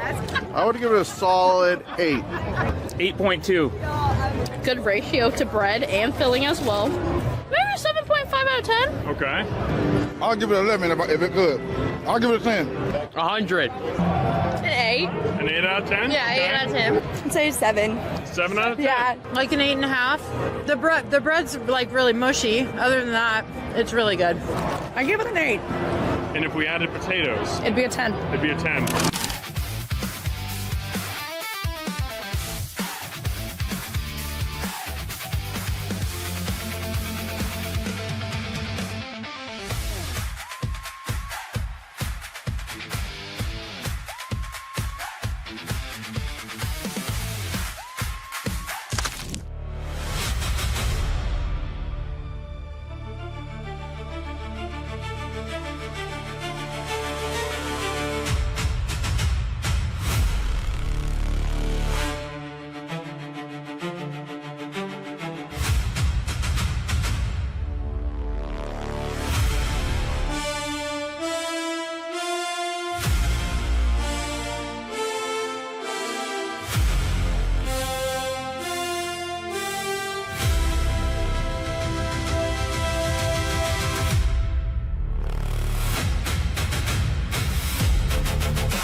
You're listening to Hurrdat Sports Live.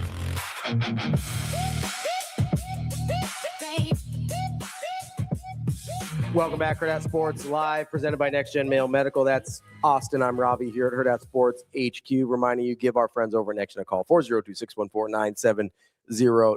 If you'd like the impressive stamina that Austin and I just showed in going 50 minutes on Brendan Sorsby, give our friends over at Next Gen Male Medical a call. They can help you out with your energy, with your sleep, weight loss, whatever it is, they can help you out. And if you tell them that we sent you over here from Hurrdat Sports Live, you'll get a free vitamin shot with your first order. It's 402-614-9700. All right, you said you had some questions for me. So this is a complicated, much like any supplemental draft pick is, right? Because that's where the next part of this goes, is that the next time we hear Brendan Sorsby in the news cycle will be if he is selected in the supplemental draft in which he has declared for, right? How do you evaluate someone like this? And how do you go through every inch of the BS that's been going on right now? How do you evaluate him just like strictly as a prospect? Because again, like this is a guy who pretty good dynamic quarterback, dual threat in college football, but it's not like he was pining for, like the NFL wasn't like, oh, when is Brendan Sorsby going to be coming to the NFL sort of thing, right? Too. I think that there is, and I had made this argument before, that there is a part of it that the more limelight and the more run your name gets, sometimes as a prospect, you actually get a little bit more notoriety and you get a little bit more like people want to learn a little bit more about you just because of, you know, everything that kind of comes with it. But then the opposite side of it is how much of a headache are you willing to handle? Because Sorsby will be a primary conversation in your training camp. And also, how can you know that he's even going to be able to play football if he's going through mental health rehabilitation, gambling addiction, all that sort of stuff? How can you layer this? It's to me, I understand what he's doing. This is kind of the one move you have left, right? If you're Sorsby, is like, okay, I need to go to the supplemental draft. But realistically, I don't think it's a slam dunk that he gets selected. I don't think someone's going to risk a pick in that sense. I don't think he's going to get picked. And even if the level of prospect he would have to be in order for him to overcome the stigma of having gambled on the sport, he's just not that guy. Yeah. Like I think in my opinion, he was a probably like mid-round prospect anyway.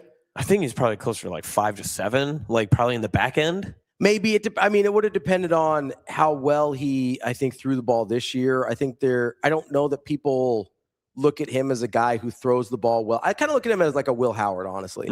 Like he kind of gives me Will Howard vibes. Like playmaker, really good college quarterback. Not sure he throws it well enough on a consistent level to be a starting quarterback in the NFL. That being said, I'll give him the benefit of the doubt and say like 3 through 5. Best case scenario, 3 through 5, right? First of all, this upcoming draft, are you really wanting to – people think it's going to be a really good quarterback draft. Right. Now, we thought last year might be a better quarterback draft than it was too, and it wasn't. So I take that with a grain of salt. But people are pretty high on the 2027 quarterback draft.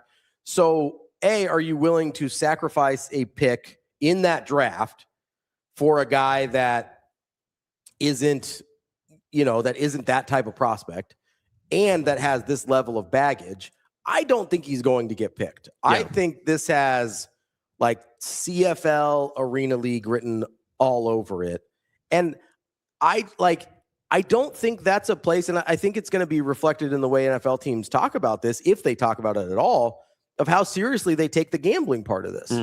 Like if this was do you think this is going to be an NFL makes a stand type of moment? I think it's just like, I don't think the NFL wants this type of thing anywhere near it. Like, so do you think that they tell him he's ineligible for the NFL? No, I don't think they say he's ineligible. I just don't think any team will want to touch him at all. Like, I don't think I don't think he's a good enough prospect to be worth the headache and to be worth, the NFL maybe sends out a memo of like, hey, if you're thinking about selecting or signing Brendan Sorsby, we will require these things to be in place, kind of like what Texas Tech was saying they would have in place in order to monitor his activity. And like, do you want a babysitter for a third string quarterback? Like what, like it's kind of the same reason, we kept talking about whether it was like Tim Tebow or Colin Kaepernick for very different reasons. Like just polarizing figures that what came with them was bigger than what you thought they could bring to the team on the football field. Right. Like at a certain point, Colin Kaepernick is too loud of a figure, whether he wants to be or not, to be a backup quarterback. Right. Tim Tebow is too loud of a figure to be a backup quarterback. Like that's just not worth, like the juice is not worth the squeeze in that situation. So if you got Brendan Sorsby, by the way, likely in a position where he found himself at Indiana, where this all started in terms of him betting on his own team, like, is that a situation you really want to have? There's like, that's part of the reason we talked about Shedeur Sanders last year of why people think he fell to the 5th round. I thought he was at worst a 2nd round talent. He was a 7th round headache, right? Yeah. So you split the difference. He ends up in the 5th round, and that's kind of the situation you saw. I think you saw last year. He didn't light the world on fire, but he's better than most 5th round quarterbacks are. Yes. Right? He was better than the guy they took in the 3rd round in Dylan Gabriel. So like you look at that guy and you go, okay, what does his talent dictate his headaches will be worth? And with Brendan Sorsby, again, I think betting on your sport is about the biggest headache you can bring to a team, because not only do you have PR issues, you've got league issues, because the NFL has no problem enforcing their rules. Right. No, their shield it casts a shadow. Impenetrable. Like that thing is rock solid. So you've got a league entity that will have super microscopes on your team and on your player because of what he has admitted to have done. I don't think that's worth it for any team in the league. I don't think there is any team in the league that is that quarterback desperate that you want to look and say, hey, I actually think this guy is way unless I'm way off on the eval on him, and I don't think I am, because I was reading a bunch of this stuff before he decided he wasn't going to the draft last year or this spring, I guess. And I don't think anybody sees him like that. Nobody sees him like an Arch Manning, or even like the way people talked about DJ Lagware, Lenore Sellers before the season last year. Nobody sees Brendan Sorsby in that same realm. Yeah. And so I just don't know, like, what is the upside for you if you're an NFL franchise to drafting Brendan Sorsby? What's the win there? Yeah, and I think that's all. It makes complete sense from our side, but for whatever reason, supplemental draft stuff never makes any sense, right? Like whenever you see the supplemental stuff like come out, it's always like we were talking a little bit about it during the break and everything about what the supplemental draft is exactly for, and it's basically for kids in this situation, right? It's just like usually academic or discipline issues lead to eligibility problems. And I'm trying to remember. So Terrell Pryor is the last quarterback to be selected. Maurice Claret's another big one. I think Josh Gordon was on the supplemental draft too, if I remember right, because I think he was kicked out of Baylor. Josh Gordon was. He was a 2012. So here's the other thing about supplemental draft. I don't know that people understand. It doesn't just exist every year. Yes. You have to have players submit their names and have people that are eligible for the supplemental draft for them to even schedule one. They haven't had one since 2023. No one's actually been picked since 2019. So you don't have, because you bid a future draft pick, next year's draft pick on a supplemental pick. Which, again, is the other part of it, too, is that you're sacrificing a real pick. You're not just, allowing it to be out there. You would be giving something up. And obviously, there's the other caveat of it too, that Sorsby may not get picked, but then he would be an eligible signee, I would assume, that someone would be able to take. So, so the last guy to actually get picked was Jalen Thompson, a safety in 2019. Before that, it was Josh Gordon. So it goes 2019, 2012. These guys don't get drafted very often. Before that, it was 2011. Then you had two guys in 2007, one in 2006, one in 2002. And some of these guys are good. Like Josh Gordon, before he couldn't stay in the league, was a really good wide receiver. Terrell Pryor had a moment as a wide receiver in the league, not as a quarterback. Ahmad Brooks was a pretty good linebacker in the league for a while. He was taken back in 2006. Yeah. There's a bunch of these. I think Bo Jackson was a supplemental pick. Am I remembering that right? Yes, that would be right. Yeah, because he was the first overall pick by the Bucs and then elected to not play, and then was a supplemental draft pick, I believe, a year later by the Raiders because his draft rights would have went because he never signed a contract or something like that. That's right. Brian Bosworth was a supplemental pick. Yes, because he was ineligible. Chris Carter, I believe, was a supplemental pick that year as well. So it happened more back in the day where you had actual guys that ended up playing. But this doesn't happen very much anymore. And it also used to be almost strictly academic, that people just couldn't make their grades and they were redshirt juniors.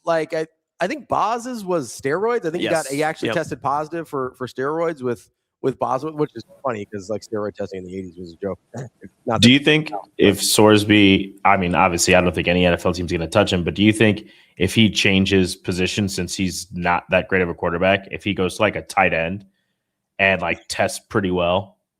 I don't think so. I think he's a quarterback no matter what. I don't think he's a dynamic athlete like that. Yeah. I don't think he's Taysom Hill enough. I don't think Taysom Hill is a great athlete. I don't think he's that level of athlete that he could switch positions in the NFL. Because I'm just he's not a future, I don't even think backup quarterback in the NFL. So I was just trying to think of any ways that he could make it to the NFL. Yeah. I don't think he will, but I think that is I think his best bet is either a team is willing to accept the headache and they see this high end potential.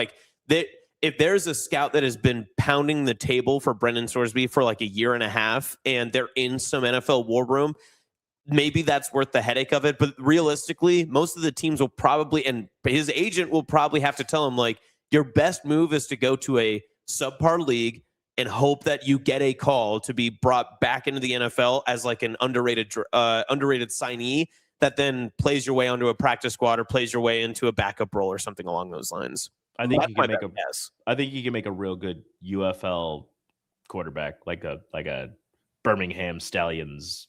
Yeah, whatever, like Brahmas UFL or CFL. Like I think one of those leagues will likely take a chance on him. I mean, just for his name, if nothing else, like it'll bring them whoever signs him. Like for those leagues, the attention actually is worth it because it is like the NFL doesn't need Brendan Sorsby to get attention, right? Like that's not a benefit to them. New rule in the UFL: they're gonna have bookies on the sideline. But here's the thing, though, is like live bet making on the sideline. Ravi's completely right, though, because I mean, we work for a sports company. If the Omaha Beef signed Brendan Sorsby, that would be a huge deal. We would all be there, right? That'd be a huge deal. Like every press conference, we would send people out to record it every time that they had a game, and if he was going to start practice, if they let us, yes. Yes, 100%. Yeah. That would be part of it because we know what the attention looks like, and we know it's like, well, we can't not be there. That's the name of the game in minor league sports. Yes, like the name of the game in minor league sports is attention. Get people's attention. I mean, if you want to talk about, like we just had Banana Ball in town, right? In Omaha, they had them at Werner. They had them at Memorial Stadium. Obviously, 85,000 people for a baseball, quote unquote, a Banana Ball game. Like. Attention is the name of the game in minor league sports. They are trying to draw your eyeballs away from something that you are already more familiar with, right? Like we talk to our friend over at Omaha Storm Chasers, Marty Cordero, all the time. He goes, he's like, yes, we want the baseball to be great, but it's not about the baseball. It's about the experience, right? People come back to Warner Park for the experience, not necessarily for the baseball. Yeah, you've got your diehards that are keeping booked and stuff like that and just love watching baseball. When I go to I really like baseball, but when I go to a Storm Chasers game, I'm there to have a nice afternoon or evening in the sun, outside, enjoy a summer day, have a frosty beverage. Like that's what I'm there for at that game for. Like, and it's a great way to spend an evening. It's not necessary. It's not really about the baseball. If I see some cool baseball while I'm out there, awesome. But I'm also probably going to pick a bark in the park day so I can pet some dogs. You know what I mean? Like that's the name of the game in minor league sports. So if you're the UFL or the CFL, Brendan Sorsby actually presents an enormous value to your league. Probably the UFL more than the CFL, if I had to guess. But also not in the same way that Johnny Manziel puts butts in seats for the Cleveland Browns, or that, it's not the same type of argument. Even Shedeur Sanders from last year, right? Like the way that Shedeur Sanders was such a polarizing figure and there were people that loved and hate him, you still got people to go in seats. There aren't people who are like, oh, I can't wait to see the gambling addict play for the Cleveland Browns. Also, like Johnny Manziel won a Heisman. Yes. Right? Like Shedeur Sanders was one of the most efficient quarterbacks in college football. Yeah. The year before, or basically the 2 years before his entire career. You want to go back to Jackson State. Yeah. Like he's one of the most efficient quarterbacks in college football his entire time in college football. And then Brendan Sorsby threw for 69 yards against Nebraska. So the scales don't be tipping the right way. I just don't think he's that level of prospect. The other thing is, like, Shedeur Sanders didn't help ticket sales, right? Like, do you think more people, it probably didn't help. Like most NFL games are sold out anyway. Like even in Cleveland, Cleveland loves their football. Like those games are sold out anyway. Like Johnny Manziel might create more storylines on ESPN, but those are generally positive storylines still. Like Johnny Manziel I get that there was a lot of weirdness around Johnny Manziel, right? But mostly when he was with the Browns, it was like, oh man, is Johnny football going to be able to turn around the Browns? Like it was mostly positive stuff. And then it was negative about his play on the field. It wasn't negative about him as a person until later when you're like, oh, this guy's kind of off the rails, right? Most of the attention wasn't the same thing with Shedeur. The attention around Shedeur was, oh, is he going to play? Is he going to get a chance to play? And then, oh, how is he playing? It wasn't about maybe a little bit of how he's being dealt with in the locker room and is Dion around too much or anything like that, which he really wasn't. Like Dion, I don't remember there being any storylines about Dion in Cleveland last year. I think he had a couple sound bites or whatever, but nothing big. But it was mostly, hey, how is this guy going to play? Not, we have a guy who has admitted gambling on the sport that he plays in on our team. What's that going to look like? Like will he play for Brendan Sorsby is a morbid curiosity to see if you can pick up anything that looks like you bet on the game. Like that's what it would be with Brendan Sorsby. Not like, oh, can this kid ball out? Yeah. Like it was with Johnny Manziel. It was, Are we afraid that he has bet on this game and now he's the emergency third string quarterback and has to play? And what do we do? Yeah. Like if he bet on the Cleveland Brown quarterback unders and now all of a sudden Shador and Dylan Gabriel and Deshaun Watson are all not playing. And it's like, well, the guy that bet on the unders in the game now, what do we do? That's why, listen, the NFL is weird like this. We just made every argument fully as to why no franchise, the NFL is going to be like, hey, probably don't stick away from this. But for whatever reason, there's probably going to be a team that takes him. I don't think there will be. I really don't. I agree with you, but like the NFL is so, and this is to my point about, I bet Brown to beat Carolina. Oh my God. It's going to be Carolina. I hope it's the Patriots. I actually think like the funny scenario is probably the Browns, but I could see like a world where, I don't know, like this seems like a Jets thing to do, right? Like the Jets, or just like one of those. Honestly, like, back the Jaguars, back in the day, this would have been a Raiders thing to do. Yeah, yeah, but that was so like a year ago. That was like 3 months ago. We don't do that. No, like pre Fernando Mendoza, like they've seemed to try and be a functional franchise in the last several years. But like, listen, if you sent him to Arizona, no one would ever hear from him again. Like 20 years ago, this would like anytime from like the 80s through the mid 2000s, this would have been the most Raider move of all time. Oh yeah, 100%. Can you imagine him in Vegas though? It'd be a disaster. I forgot about that.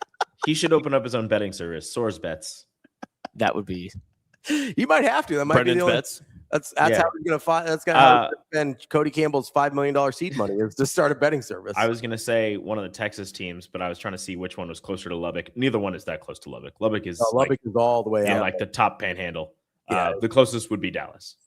I still think not that close. The NFL is so protective of its shield and like the integrity of its games. Like we remember the outrage with the replacement refs.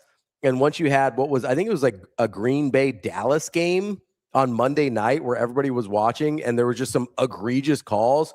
That referee dispute got fixed in a pretty big hurry after that one. Like the shield is very protective of its game. Yeah. The Hail Mary.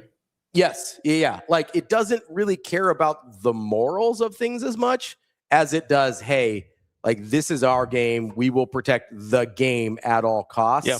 Everything else is sort of periphery. It's like, yeah, Ray Lewis can be accused of this and whatever over here, but that had nothing to do with the football on the field, right?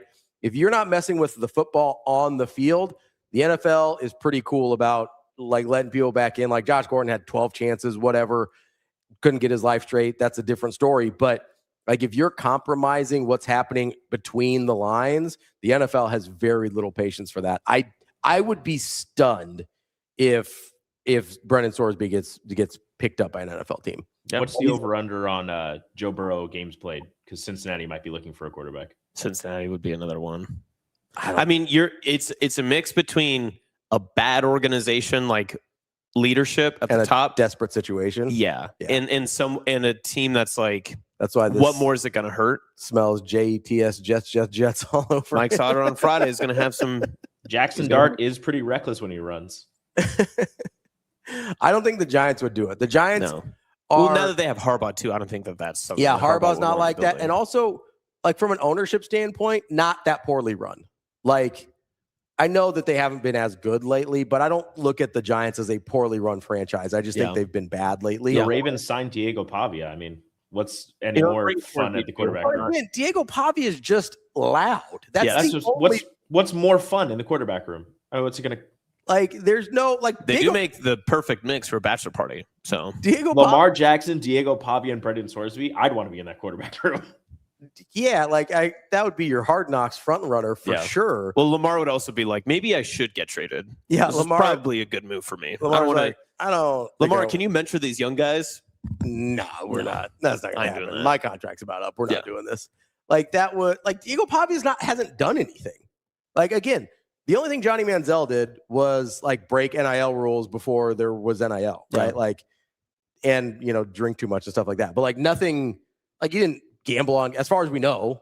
And at this point, I feel like we would have known because Johnny Manziel is not real quiet about anything he's ever done. He's pretty open about what he's done. Like he'd be like, "Hey, we we did this and we bet on this and whatever. It's like, yeah, he went to Vegas a lot. I don't think he was betting on games. I think he was just like slots and card, like I don't think, again, I think he was making it rain. I don't know. I think he was maybe investing in some young women to pay their way through college, possibly. He was investing in futures. Yeah. Just the futures of good bit young people.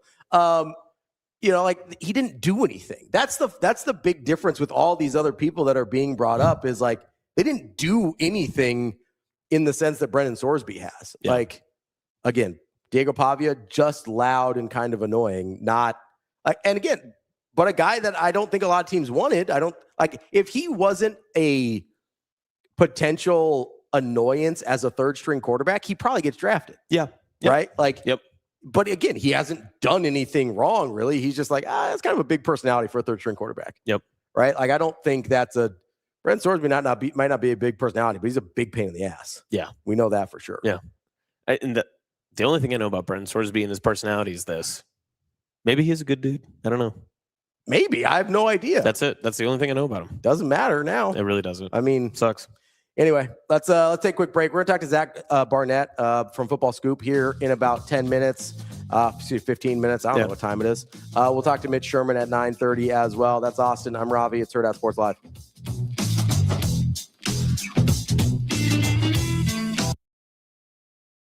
It's time to slide into savings at Edwards Chevrolet.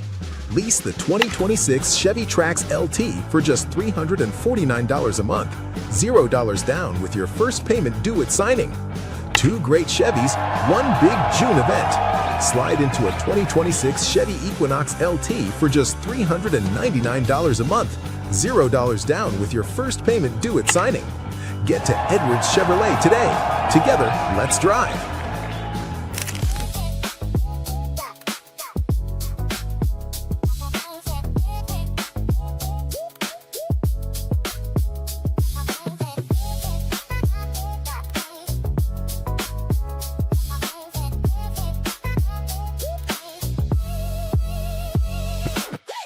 Everybody's really nice to you in Omaha. They give you brunches. All the media talks to them. They're like, all these different people, great job, you're awesome.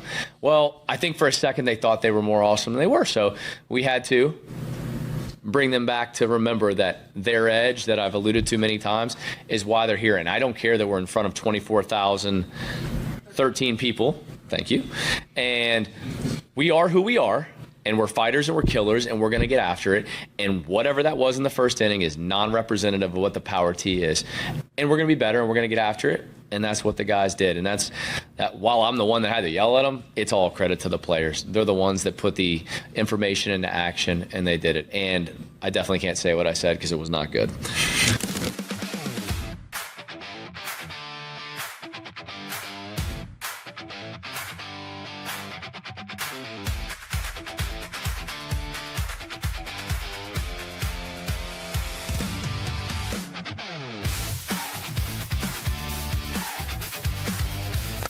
Jacobsen, congratulations on Dancing with the Stars. Want to start there for you. What was your reaction getting that phone call?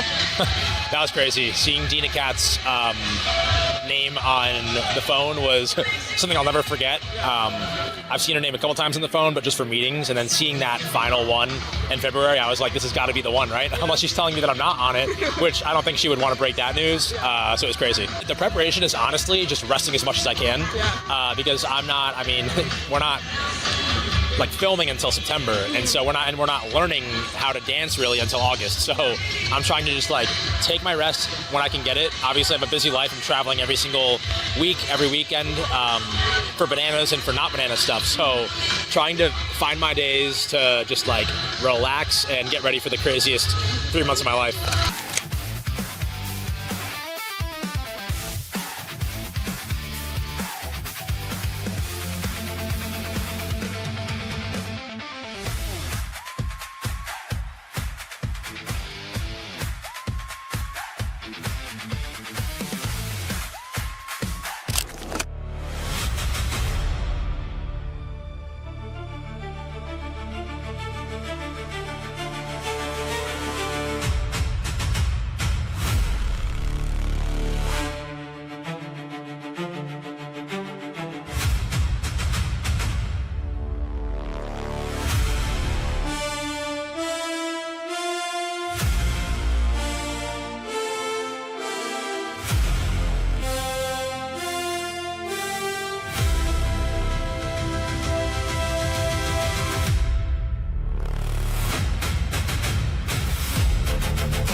You're listening to Hurrdat Sports Live. Welcome back, Hurrdat Sports Live. That's Austin. I'm Ravi here at Hurrdat Sports HQ.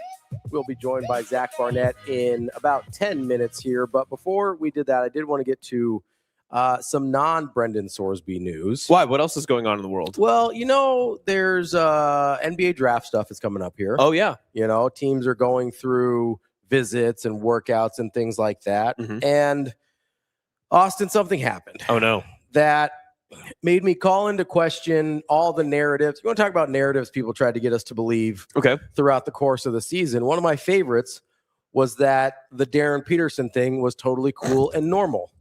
What is the Darryn Peterson for our podcast listeners? Could you tell them? So Darryn Peterson didn't play a lot of basketball this year. Oh, but so he must have like taken the year off or something? Nope. Just he would play some and then he would check himself out at halftime sometimes. And then he would just not play other games when his coach thought he was going to. But he was at like a mid-major, like in Missouri Valley or something? He was at Kansas. Oh, whoa. And for most of this time, people were like, yeah, still the number one pick in the draft. And I was like, this isn't weird that he just is apparently unable to overcome cramps or something. I don't totally understand this. And early on, people were going, well, it's probably his handlers. They're trying to load manage, stuff like that. Yeah. And they're like, no, this is a genuine medical issue and whatever, right? Okay, fine. Totally fine. I understand that. But now we have this information come out that he's not necessarily projected to be the number one pick. I believe I believe the odds-on favorite, speaking of Brendan Sorsby, the betting favorite is AJ DeBonsa now. I believe last I saw, I think he was at minus 500. So he's become a pretty aggressive favorite to be the number one pick. He's also a great fit for the Wiz. And I don't know that anybody's a good fit for the Wiz, but that's neither here nor there.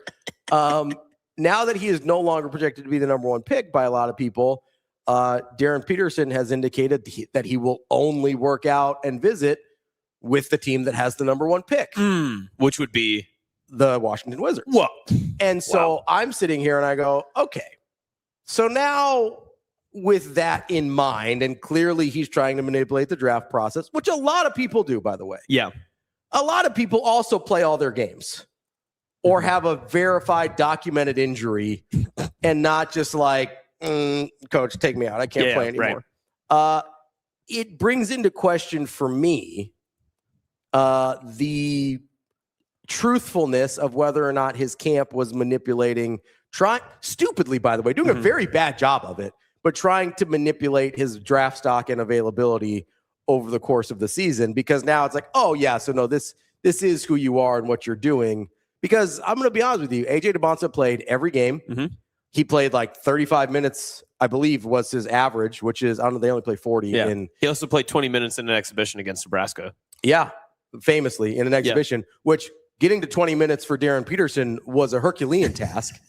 When he played over 25 minutes, his gaudy efficiency numbers fell off a cliff. He was under a 40% shooter from the field, was down close around 30% from three-point range, which is supposed to be his thing. But people out here are trying to convince me he's Kobe. Guess what? Kobe shot free throws on a torn Achilles, man. This dude couldn't take a jumper with a cramp. You're trying to tell me this guy is Kobe? I want to keep feeding you this hate. I want to be shoveling coal into the hate train. I don't understand. But Ravi, when he wasn't cramping, dude was buckets. He was fine. What was his best game? Until he played 25 minutes, and then it was like, nope, I'm out. Are you sure? Marquee opponent, best game. Yes, what was I'm sure. Rico? I literally added up the Robbie stats. knows. I'm looking up his game log right now, but I literally added up the stats of the games in which he played over 25 minutes. His efficiency falls off a cliff. By the way, this was a guy that he was shooting like close to 50% for like the first half of the season when the narrative started coming out and his cramps miraculously stopped happening and he started playing more minutes again. He finished the season under 44% from the field shooting the ball. He went from like 45 3-point percentage to like 38. Like, I don't know that we've got like a regular Yannick Sinner over here where he just gets to a certain point, his body falls apart, but it's a bad look. He ended up like his numbers fell off a cliff when he played big minutes. Like, I don't know what you want me to do with that except be like, hey, something weird's happening here. Maybe he is actually injured. Maybe he wasn't, but this isn't normal. This is not what you want to see from a guy that's number one pick in the draft. Okay. I have a question for you. Okay. And are you just rage baiting? No. Okay. But I want you to answer it with all the hate in your heart, and I want you to answer it with all of your knowledge and what you have seen. And I want you to balance this in your answer. Does Darryn Peterson love basketball, or do you feel like he is using his basketball talent to basically parlay personal wealth? Does that make sense? Yeah. Because he knows how talented he is. Sure. He knows how much money he can make and how much he probably has made from Kansas and NIL. So does he love basketball enough to warrant what his value is in the NBA? Or does he see himself as like I can use my basketball talent to make X amount of dollars and I can get whatever I can get? I don't know. I really know very little about his personality. Like, I don't feel like we got a lot of that. He's been shielded quite a bit. So that's the other part of me that thinks there's like some bad handlers and like bad advice that he's getting. You think he's like conservatorship type almost? Maybe, yeah. Like, or just he trusts people that he shouldn't, right? Like, I don't have a good sense. Because to be clear, if the whole thing over the course of the season was people trying to like load manage or manipulate his draft, maybe they knew if he plays more than 25, like maybe they're aware.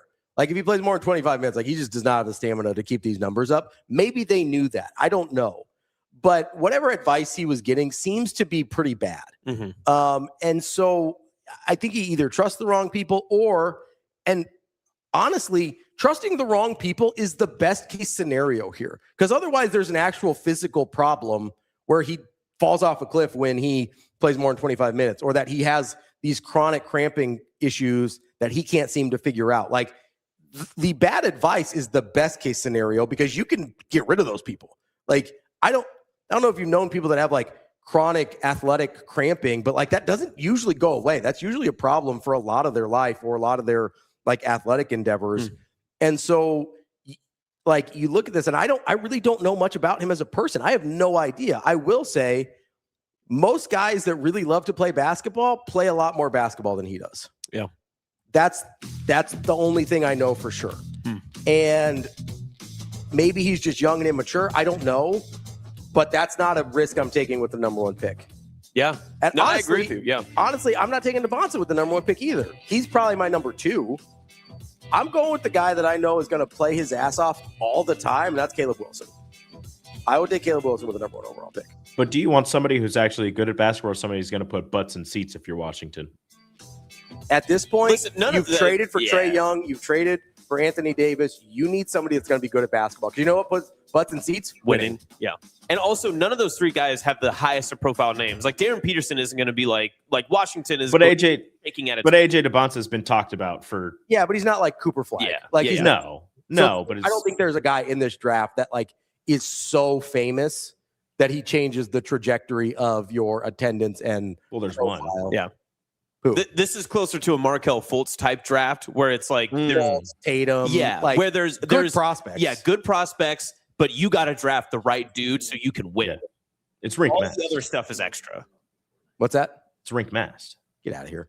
We are going to take a break here. We've got Zach Barnett from Football Scoop coming up next, and we'll get into the Brendan Sorsby of this all and see where we're at with Zach. Appreciate him joining us here today. We'll be right back. More Hurrdat Sports Live. It's time to slide into savings at Edwards Chevrolet. Lease the 2026 Chevy Trax LT for just $349 a month. $0 down with your first payment due at signing. 2 great Chevys, 1 big June event. Slide into a 2026 Chevy Equinox LT for just $399 a month. $0 down with your first payment due at signing. Get to Edwards Chevrolet today. Together, let's drive.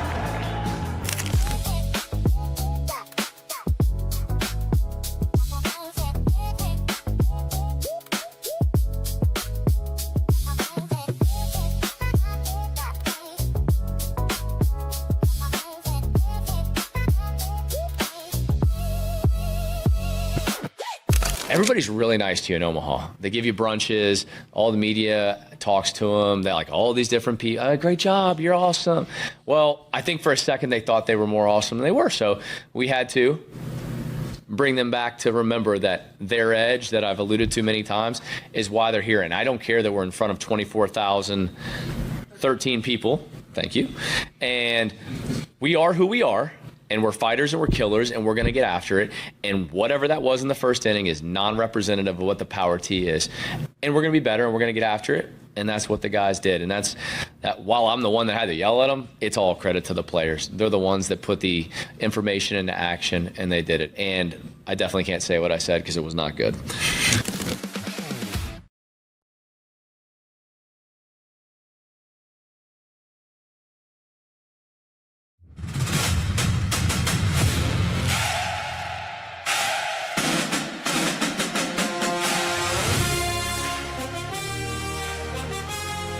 You're listening to Hurrdat Sports Live.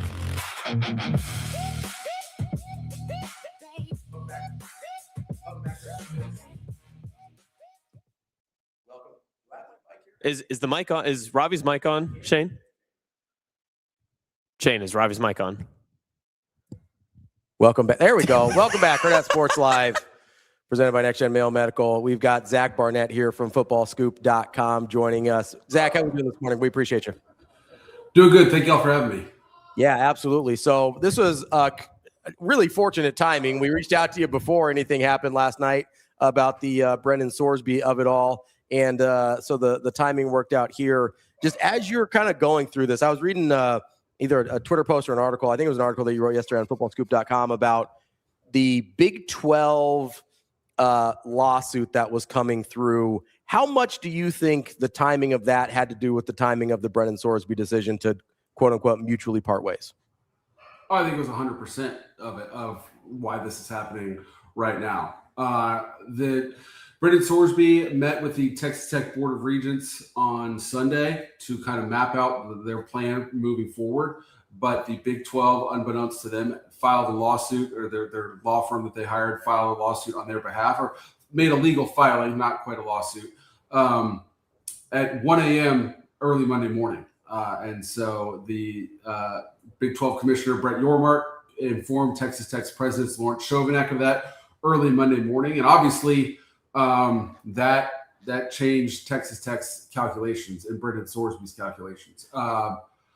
There's no guarantee that the Big 12's efforts would have been successful, although most legal minds, and me, who's never spent a single day in law school, but most people felt like the Big 12 was on stronger legal footing than Texas Tech and Texas Attorney General Ken Paxton. And whether they were or not, it changed the risk-reward calculation. And throughout these past 8 days, my argument is, if I'm Texas Tech, I mean, there's standing by your guy, supporting him through that, but then there's also your own risk-reward calculation, and is the juice worth the squeeze? And it was simply too risky for Brendan Sorsby to move forward with this, thinking that the supplemental deadline could pass and then he could be retroactively ruled ineligible, or for Texas Tech to be barred from playing for the Big 12 championship.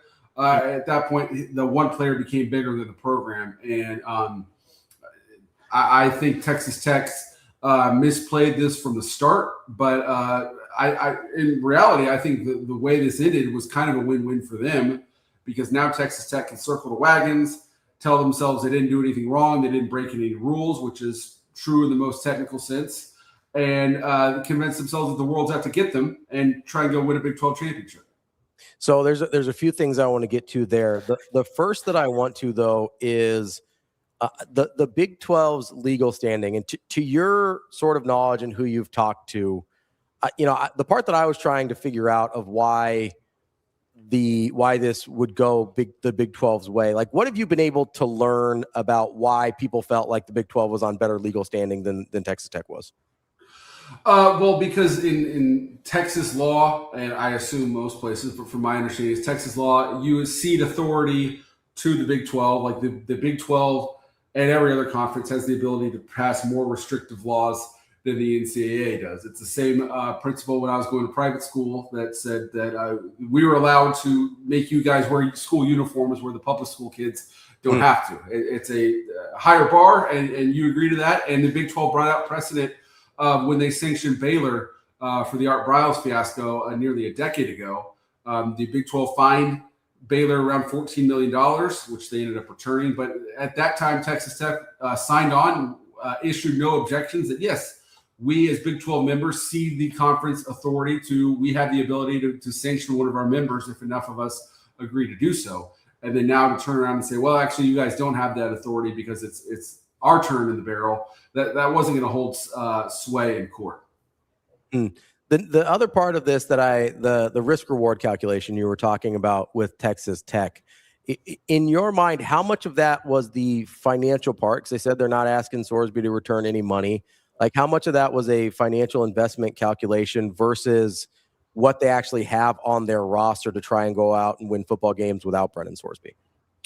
I think the financial aspect of it was very, very little. I think it was more that Texas Tech is highly institutionally motivated to go out and win its way into the big time and to be relevant. And I certainly think a lot of them, up to and including the chairman of their board of regents, has been high on this relevancy drug, that they've been the main character of college football certainly all summer. And the softball team plays into that they were in the finals again. So I think it's a lot of fun to type F the haters into the RedRaidersports.com message boards, but to actually have to live with those consequences is a different thing. And so the reason they went out and got Brendan Sorsby was, as we saw last season, they were far and away the best team in the Big 12, but didn't have the offense to go compete nationally and got shut out by Oregon.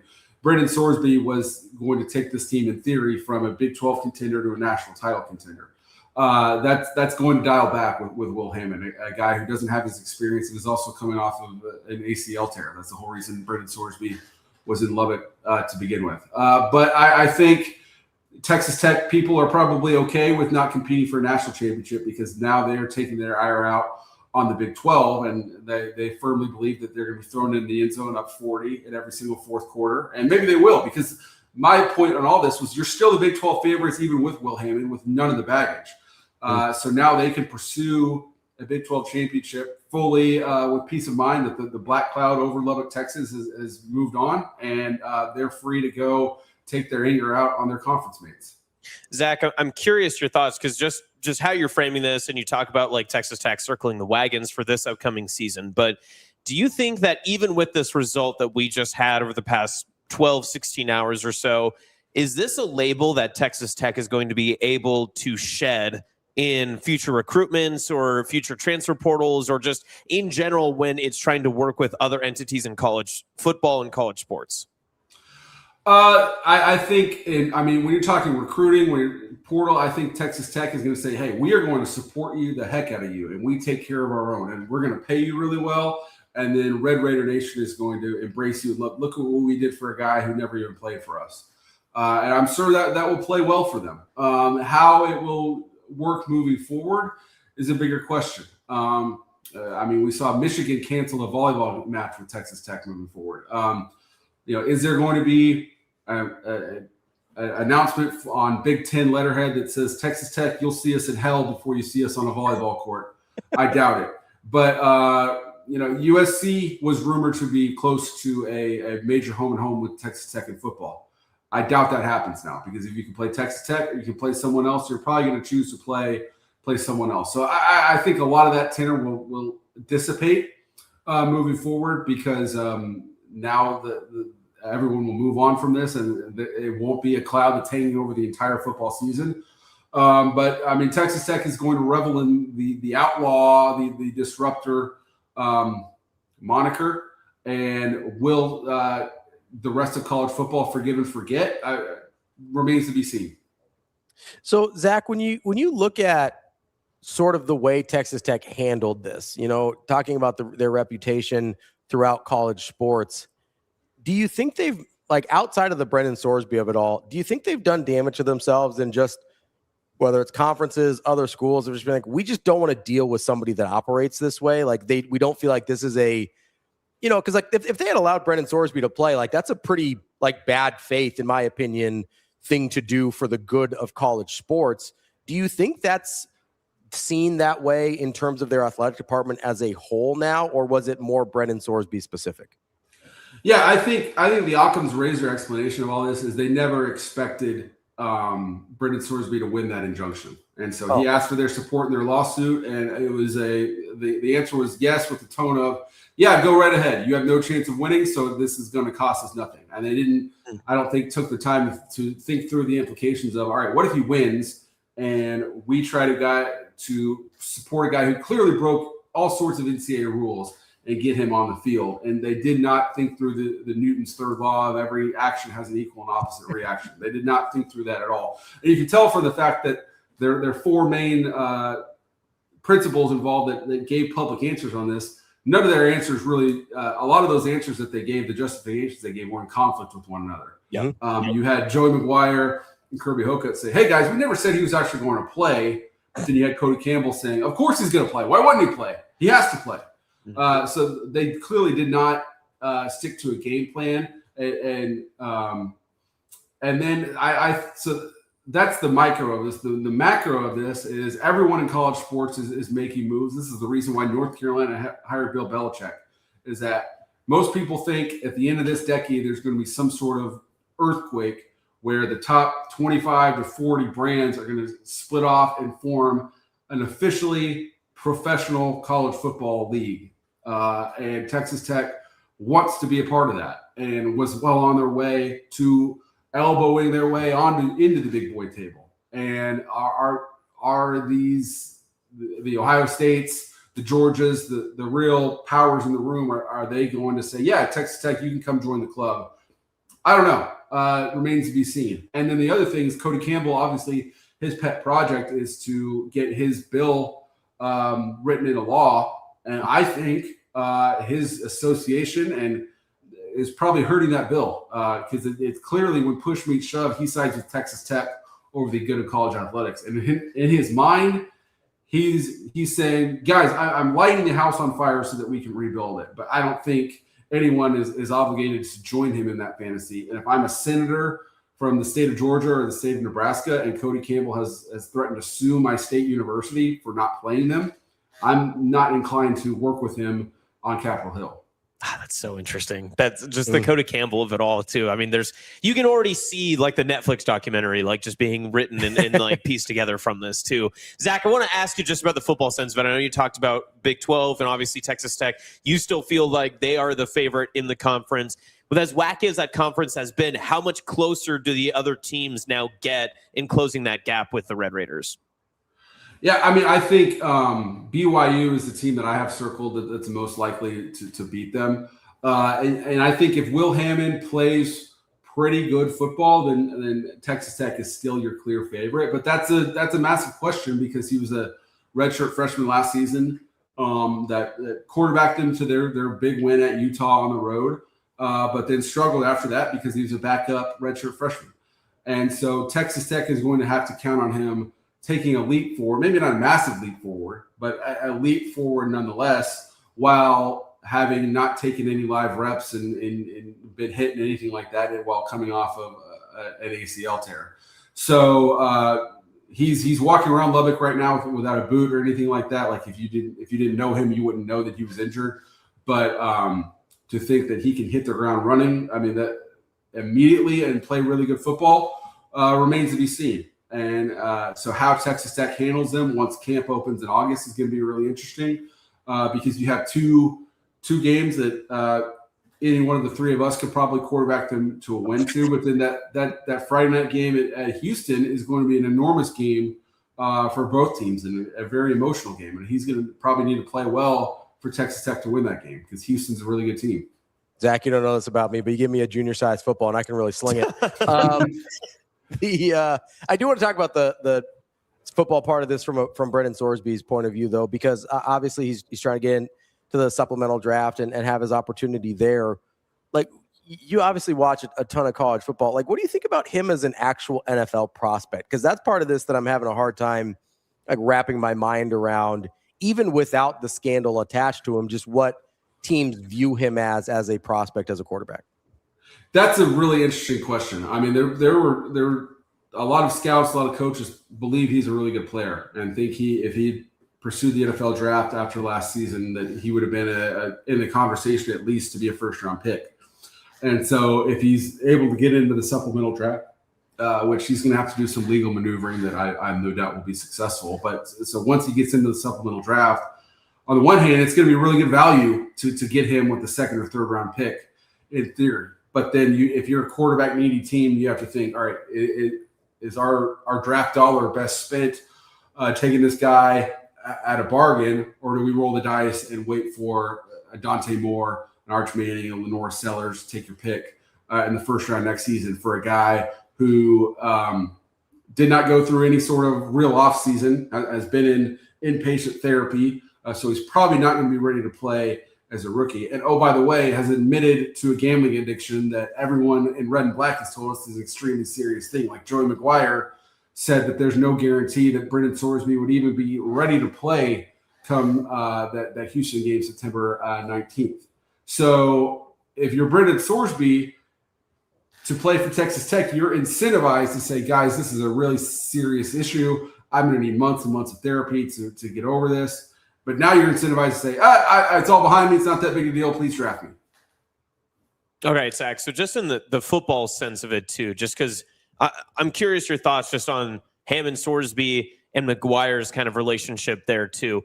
If you're the backup quarterback, you're Hammond, and you're going through the spring and you understand like what the process was with where Sorsby was going to be the starter. And as you mentioned, had national championship aspirations.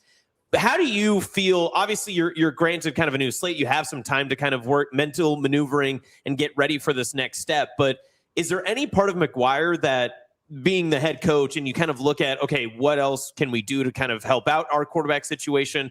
Is there anything left other than saying, hey, this is kind of our guy just because he's the only guy we have left? Yeah, I could see how that would be difficult, but Joey McGuire is as good as anyone in the business at rallying the troops and getting you to run through that brick wall. So I have no doubt that he'll fill Will Hammond with all sorts of confidence, even though as of yesterday, he was ready to light Texas Tech's national reputation on fire to go play another guy. I have no doubt that he'll do a really good job of getting Will Hammond to believe and getting the rest of that roster to believe and getting everyone at Texas Tech to believe in Will Hammond. And I mean, this is going to be extremely galvanizing for everyone at Texas Tech. And that team is going to be ready to absolutely destroy anyone and everyone in their path this season. I mean, Joey McGuire, he'll handle this great.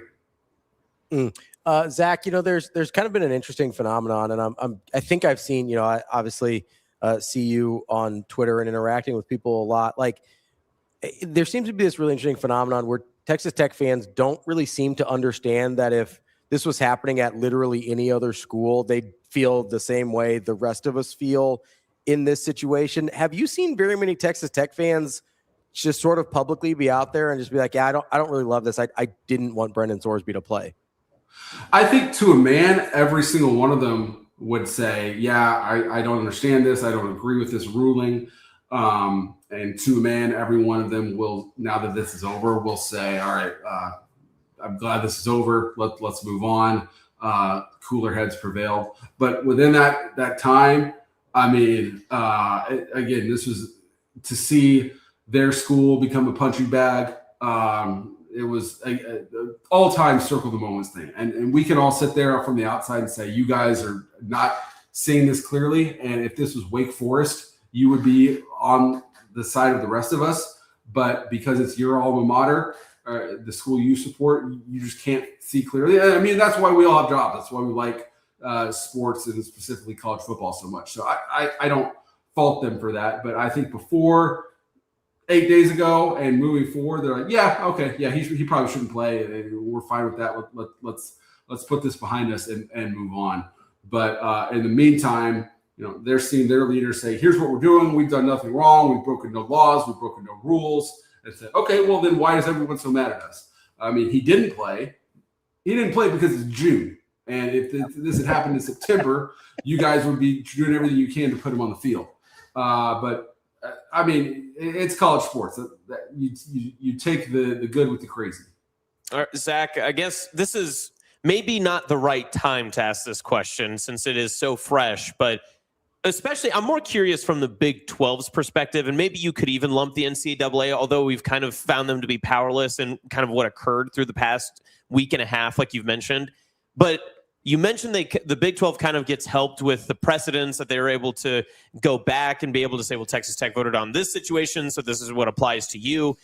Is there anything that the conference learned from this scenario? Is there something that they can apply maybe to, I don't think the situation is going to come up directly this way again, but is there something that the Big 12 learned and how that they went through the process of this scenario that they could apply in the future, or something else that could come up, especially with how dramatic college football has gotten?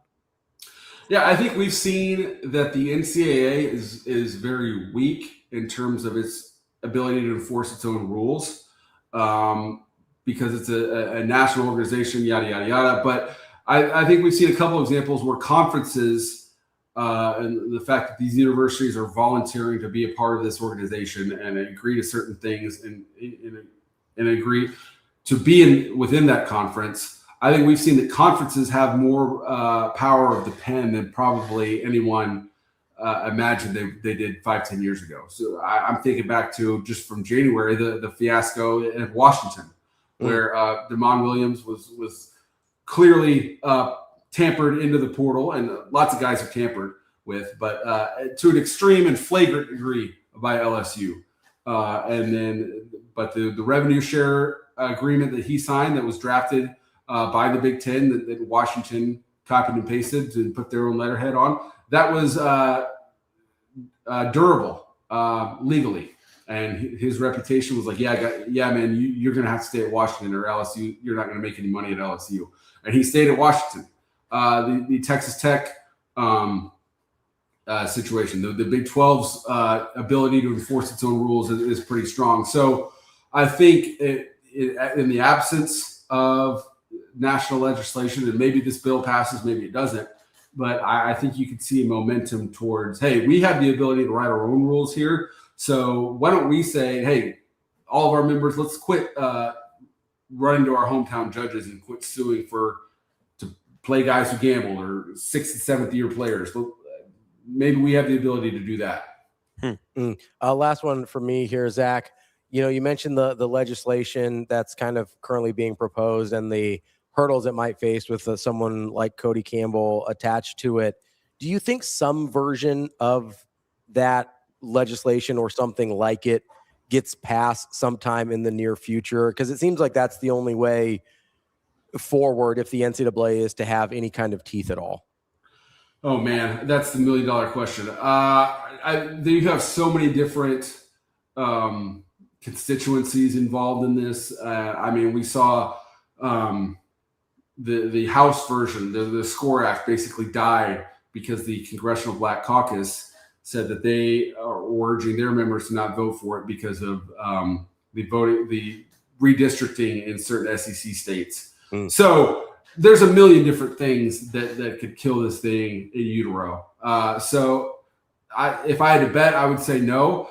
But people with way better knowledge of Congress than I have believe that it has a fighting chance. And I think if it does not pass, you'll see the industry pivot towards, okay, well, if we're not going to get any sort of federal bill, then we need to fully split off from the NCAA, write our own rules, make this a Greek city-state type thing where each conference is its own version of the NCAA, and you're joining a new organization with new agreements, and maybe we collectively bargain. I think that's where it goes through, because I do think that everyone involved is not going to turn around and do this thing through Congress for a third, fourth, fifth time.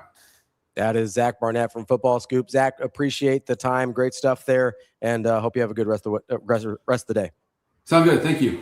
Thanks, Zach. That is Zach Barnett from footballscoop.com. Appreciate him joining us this morning. I know he's got, I'm sure, a busy day with all the lots of stuff. Yeah, we probably filled part of his calendar. I'm just glad we had him. It was good timing. It was good timing. The legal parts with Cody Campbell is so intriguing to me. Yeah. I hadn't thought about some of that too. But when you do publicly lose a couple of, especially in the court of public opinion, it makes it difficult to get your stuff passed. So that's the thing. As much as anything, is just I don't think people like him. I think even if they didn't have an opinion about him before, which I didn't really like, I knew there was some billionaire. I thought he was a wrestler, to be honest. Cody Campbell sounds like a pro wrestler, does he not? It kind of sounds like a NASCAR racer to me, but that's good. That's a good pull. It's like, oh yeah, Cody Campbell won the Daytona 500. Yeah, right. You know, I wouldn't blink twice. Yeah, I was like, all right, cool. Yeah. Don't really follow NASCAR. Also sounds like a reliever. You know. Oh yeah, Cody Campbell came in, had three strikeouts. That's definitely a lefty setup, man, for sure. No, like I think that part of it's really interesting because I didn't have any real opinions about Cody Campbell, or to be honest, I probably would have had to look up his name every time I talked about him, just because, like, I don't know, it's the billionaire from Texas Tech, whatever, right? And it's like, oh, the billionaire from Texas Tech is helping with this bill trying to get through Congress. Which, here's the funny thing about that is I think most people who love college sports, if they understand and look at the bill, most of that's pretty positive, right, in terms of what they're trying to accomplish. You may agree, you may disagree with like, I don't like the 5-for-5 thing, or, you know, like I don't like the one-time transfer without penalty. But for the most part, it's a largely positive bill, I think, for college sports. The part that you run into is, yeah, some of these states that are endorsing it have other political issues that are going to make people want to not vote for it because of the other things rather than what's in the bill itself, which makes things way more complicated than they should be for the issue of college sports specifically. I really do hope, though, and we'll talk to Mitch Sherman here in just a couple minutes, but I really do hope that something like that is passed, because I'll be honest, the idea of breaking off into the Super League, I don't love that. That gives me... No, I agree with you. It gives me the pit in my stomach. Yeah, I've got a little icky there just thinking about that. Because then it becomes the elites and everyone else. Yeah, and it's also just like, okay, if I want to watch pro sports, I'm going to watch pro sports. Right? I get that there's already compensation and technically they're being paid for it, so they're professionals, quote unquote, but there's still, at least for me, enough of the like aura of this being college sports. And especially if you get like, hey, you get 5 years to play 5 years, and after that, I'm sorry, you're out of luck, with the exception of military or religious service or whatever the exemptions are, right? And there's a hard cap. You can make this amount of money. And other than that, you have to have real bona fide NIL deliverables. Otherwise, like, this is the amount of money you can make, and that's it. Or you've got a hard cap just in terms of all money spent on players, and all these. You've got a one-time transfer, and then after that, you've got penalty. Like, all of that stuff still makes it feel a little bit like more like college football, where if it's like, hey, we're going to go off and do our own thing. I don't know. Like, yeah, you've got still the local part of this where Nebraska obviously doesn't have an NFL team or any other major 4 pro sports leagues teams. But I don't know. It just doesn't feel like a thing that I would, in general, care about in the same way as I do of college sports. And I don't know if that's true or not. Maybe it happens. I'm like, all right, well, we're here. We're still gonna root for it, but it feels like it would be dramatically different for me personally, and I'm not looking forward to that if that day comes. We'll talk. I'll help you through it. Thank you. Yeah, no problem. Sing Kumbaya, hold hands, and start a campfire. Me, you, and Rico. Let's take a quick break here. We've got Mitch Sherman from The Athletic coming up next. That's Austin. I'm Ravi. It's Hurrdat Sports Live.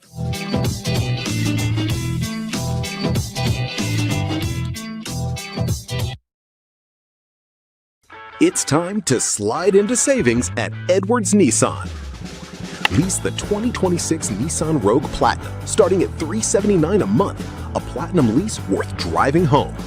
This June, the savings are as big as the season. We've also got the 2026 Nissan Pathfinder SV starting at $399 a month while supplies last. Don't miss your pitch. Slide into savings at Edwards Nissan.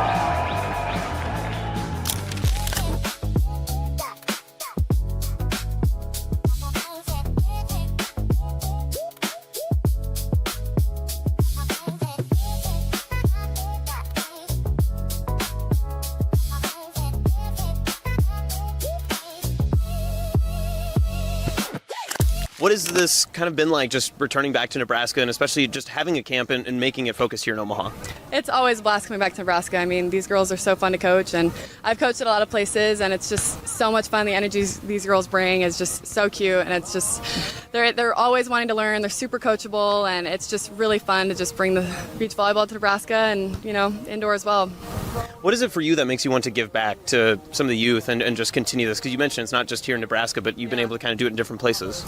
Yeah, I mean, I think just I want to continue to impact little girls and just hopefully inspire little girls and boys in volleyball and just continue to grow those opportunities for women in sports. And it's just been really cool to see the growth of volleyball in general, and hopefully beach volleyball can also follow that.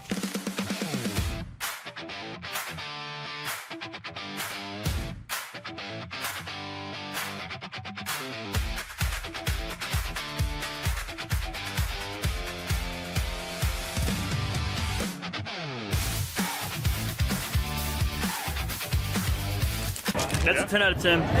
10 out Look of 10. At that. Come on, get on this. 10 out of 10. 10 out of 10. 100%, fella. I do an 8.5 as a solid choice, man, for sure. It's a non.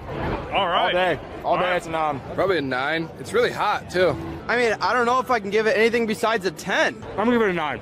A 9? Yeah, that's pretty good. All right, awesome. 9.5. I need some jalapeno with it. Yeah, I give it an 8.5. That's really good. I like the onion. I like the cabbage. Definitely 9.5. I'll go with a 9. That's an 8.7. 8.5. 9. 9.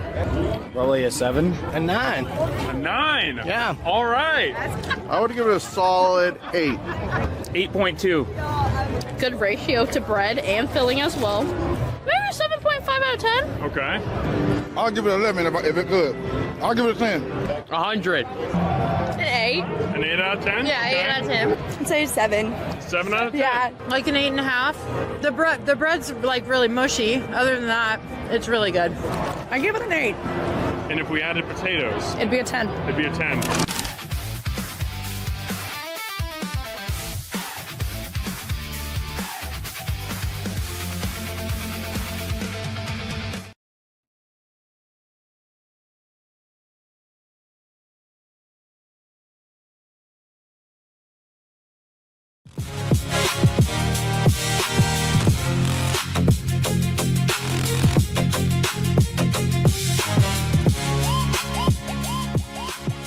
You're listening to Hurrdat Sports Live.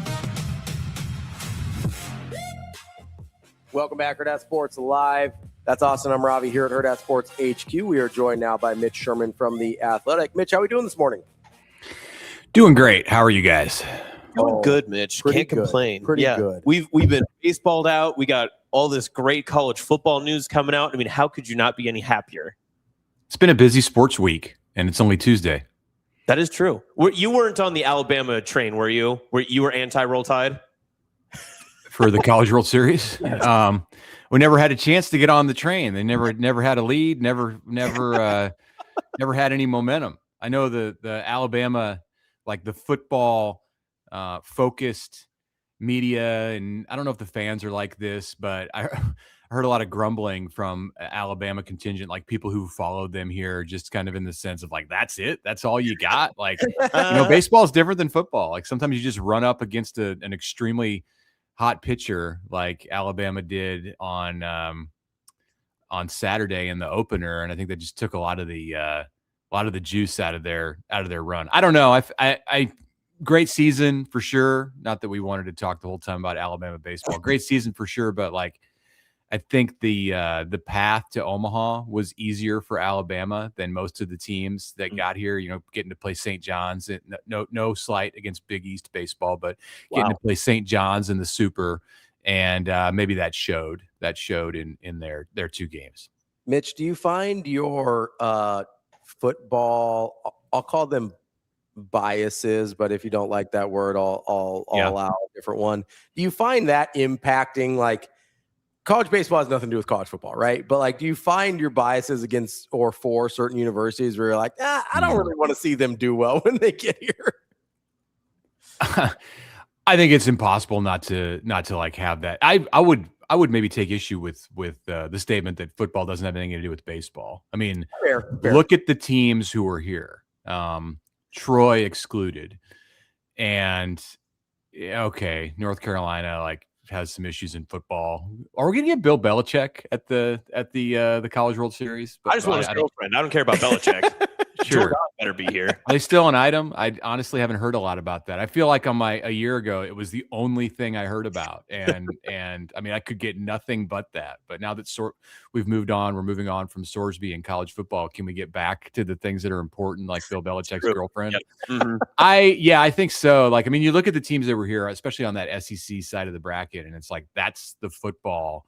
Like, football brings in the money. It trickles down to baseball.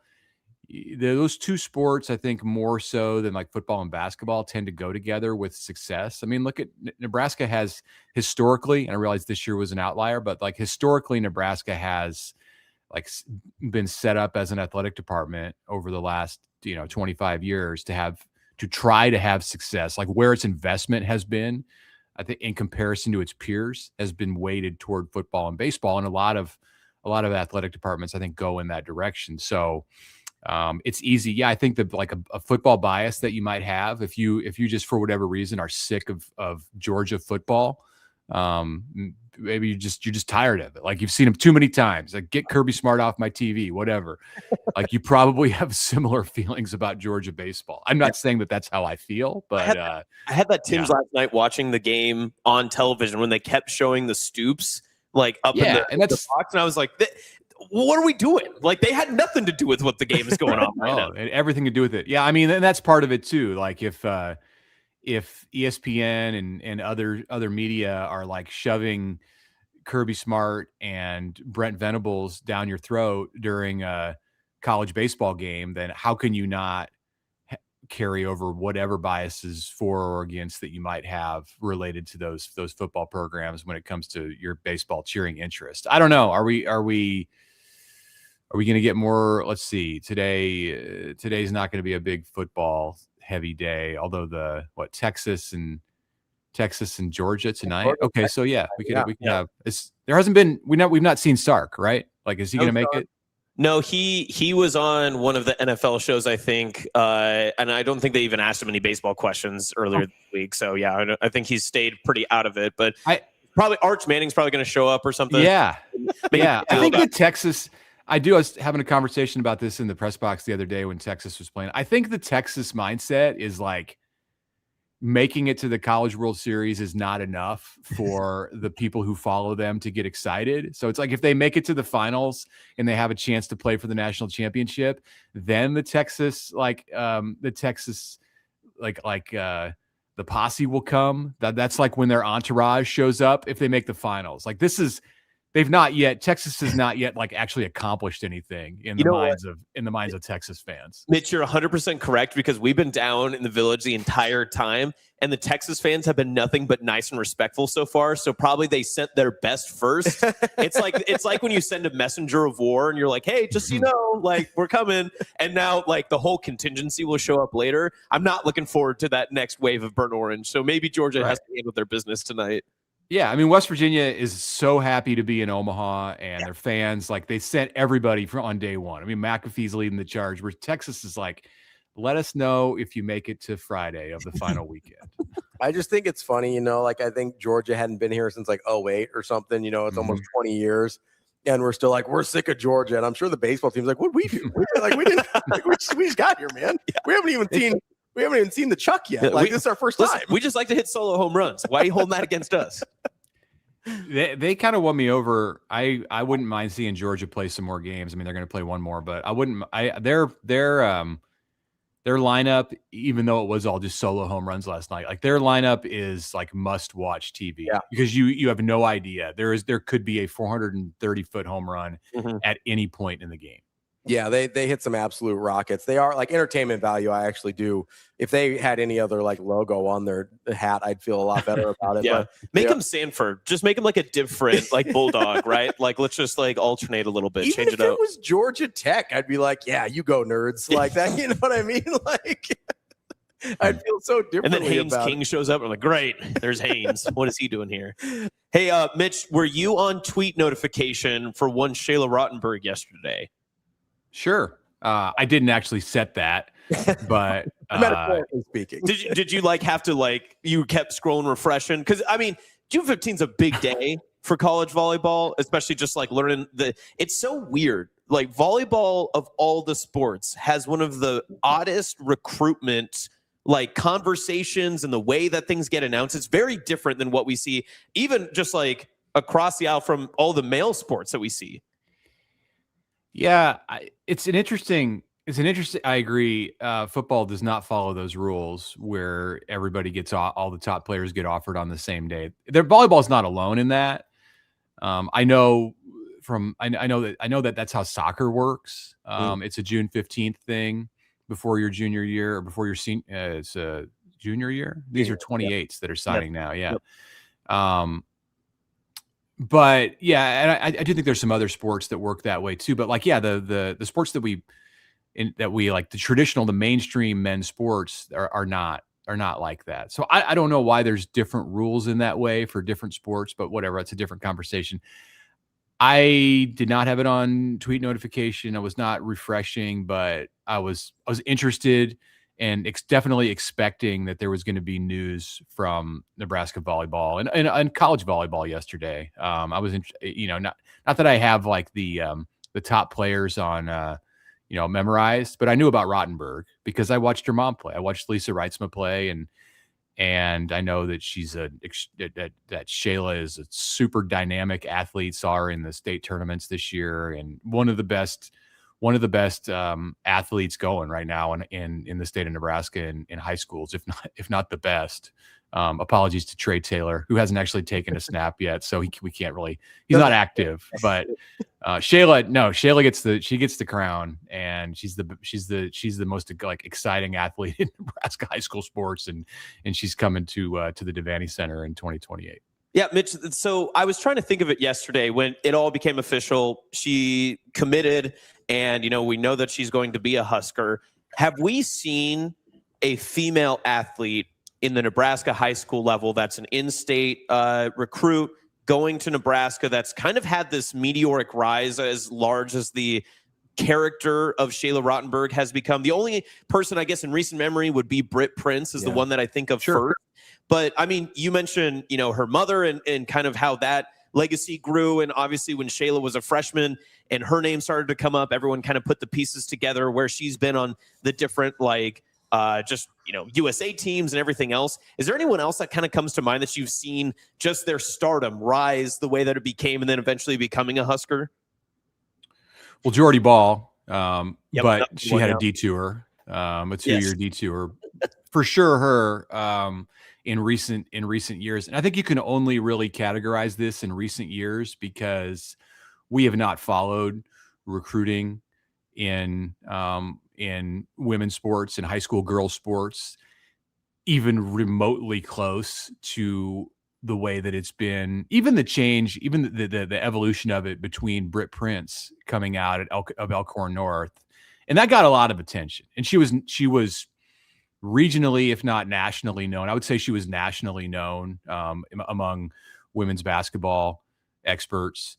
And even that, like, it was definitely a big deal. People followed it, but I feel like the Rautenberg thing, just because of the way that we consume volleyball in Nebraska, everything that's happened since August of 2023 and the 92,000 at Volleyball Day in Nebraska has like taken the focus in whatever interest level there was before that. There's like pre-Volleyball Day and post-Volleyball Day as far as the amount of attention and interest that has been paid to every volleyball story that's happened in Nebraska, and I think on some level nationally since that day. So Jordan Larson coming out of Hooper, Nebraska, definitely would have been the same kind of story if it was today, but it was way before. It was 15 years or more before that Memorial Stadium situation. So yeah, in volleyball, like this, there's probably not anything, but definitely there have been athletes. I mean, you can go back to Allison Weston and Christina Hotelling, and there have been many. That's the great thing about this sport in Nebraska that you don't get in other sports is every year there are multiple top 10 or higher, top 20 or higher prospects on the national level playing high school volleyball in Nebraska. And I see that Penn State signed a play or got a commitment from, I believe what is Avery Bridges. Yep. Yeah. So, and you have the South Dakota player who committed to Nebraska, and last year it was Mallory Bosinger, and it's every year, and that's unbelievable. It's not unbelievable, but it's it's amazing. It's believable because it's real, and it's been happening for a long time, going back to Jordan Larson and even Allison Weston in the 90s. But like, it's amazing to see that year after year after year after year, you've got like a Trey Taylor playing multiple people like that playing that sport in Nebraska. Mitch, you brought up the volleyball day in Nebraska thing as kind of a line in the sand moment of everything before versus everything after. I'm curious, do you think that was like sort of like a tipping point thing where it's like there was a bunch of momentum and then that sort of just pushed it over the edge? Or like, I wonder sometimes if for a national scale, that was the first time people realized like, oh, like a crazy amount of people actually really love this. We should pay more attention and give it more. Like, do you have a theory on kind of why that seems to be the line in the sand? Because it was such a shocking sight to see, even in Nebraska where we knew the stadium was sold out. It was breathtaking. And to be there, one of the most incredible events that's taken place in that stadium ever. So I think, and then I think outside of Nebraska, it was a surprise. It was they did what? Like, you started to see the images of that, and it was leading Sports Center, and people in Texas or Florida or in North Carolina didn't even know that it was happening until they started to see video and images of it. And I think it was building more so in Nebraska, but building nationally up to that point. And yeah, it was a tipping point, so to speak. Like, you still hear, the crazy thing is, like, you still hear professionals talking about that. Like, now we've had this explosion of pro volleyball in the United States, which I think that the volleyball day thing was a precursor for that. I think that was a launching point for that. Would it have happened without the Memorial Stadium match if it had rained that night and they weren't able to play it? Will we still have pro volleyball? Yeah.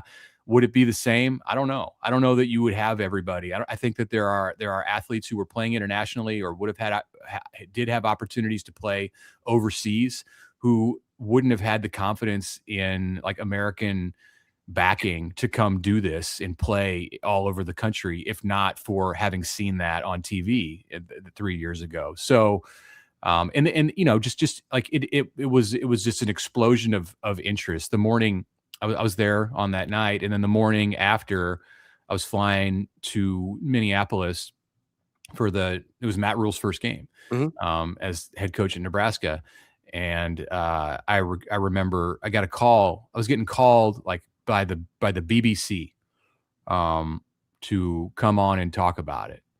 And I was on like a Delta flight, and they called me like while I was in the air and left me a voicemail, and they were like, "We need you on the show now. Like in 10 minutes, we have a segment ready. We're all teed up for you. You need to come on. And what is this? We need to talk about this volleyball thing." And I got the message when I landed, and it's like, oh my God, what is going on? Like, what? Why am I getting called from London to talk about this? Like, I didn't get on because they needed me now, and I was on a plane. Mitch, I wanted to pivot to football here a little bit. There's we heard the news yesterday or late Sunday about George Darlington. Obviously, you've been covering Nebraska football for a long time. You were there as a student as well before that. I think a lot of people who have been media in this state obviously are very familiar with George in the press box as well at Memorial Stadium. Like, I guess do you have any like stories or impressions of George that you wanted to share? Yeah, I told the story on our pod, my pod with Connor, the Locked On Nebraska pod on Monday.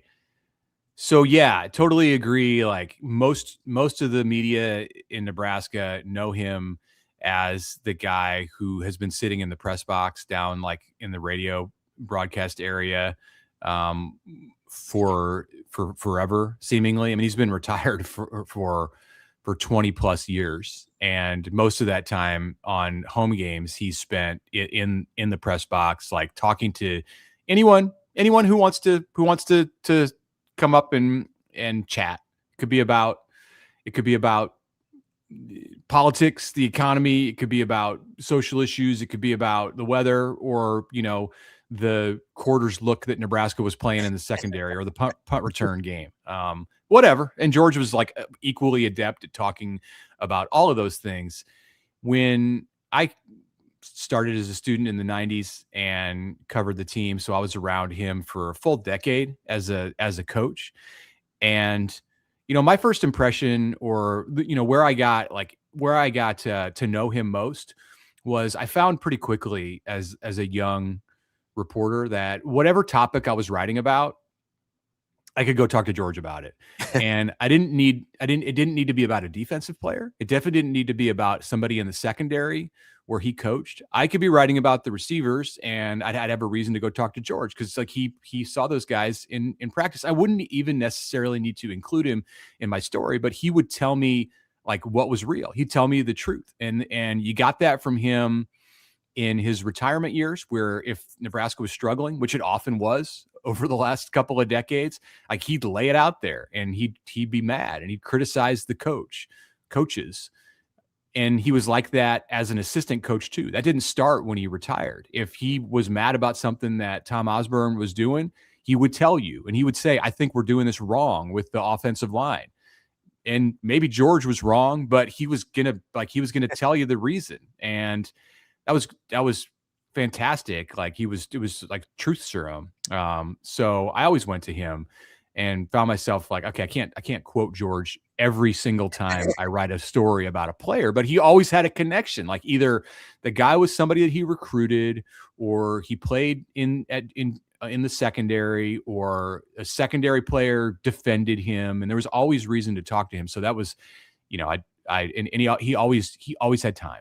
Like he would, if he could, it was after practice, and there was never an issue. It's different today, because we as media don't get to talk to the position coaches other than, not on the record. We don't get to talk to them, interview them, other than like once in preseason camp and once in spring ball or something like that. Like in those days, George and Ron Brown and Turner Gill and Milt Tenneper, like whenever you talk to them, whenever you want. And that's how I got to know George, and to get a sense and understand like his depth of knowledge and just incredible insight into the game and into life too. So Mitch, there's a couple interesting things there about George that you kind of touched on. And obviously, so he was the only guy that as far as an assistant that was with the entire tenure of Tom Osborne. Mm-hmm. And but I think you mentioned a bunch of guys there: Milt Tenneper, Ron Brown, Charlie McBride, Turner Gill. Like I would say for most people, pretty far down the list in terms of notoriety of assistant coaches. Like, do you think we maybe don't give him enough credit for? Maybe credit's the wrong word, but maybe we don't recognize his accomplishments and contributions to Nebraska football enough.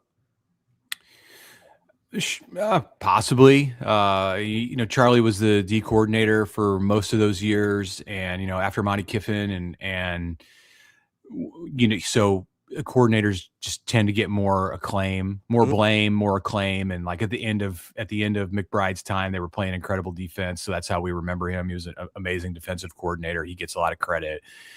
George was always just a position coach. Like he was important to the operation for sure. I think he deserves a lot of credit for opening the doors on the West Coast for Nebraska. And you think about the number of great players that Nebraska got from the 70s on through, today on the West Coast. Like all of those players were at Nebraska, or even are at Nebraska today, because of doors that George Darlington opened. And that extends to Hawaii. And there have been, the Raiolas and Finotis and people like that. Like that was George who went out there and built those bridges. It's not like Nebraska's a Nebraska had a big time national brand in the 70s, 80s, and 90s, and still does, but a big time national brand that was backed by competing annually for national championships. So it wasn't like he had to educate people about where the place was or what kind of football they played. They saw it. But he was the name in the face that they knew.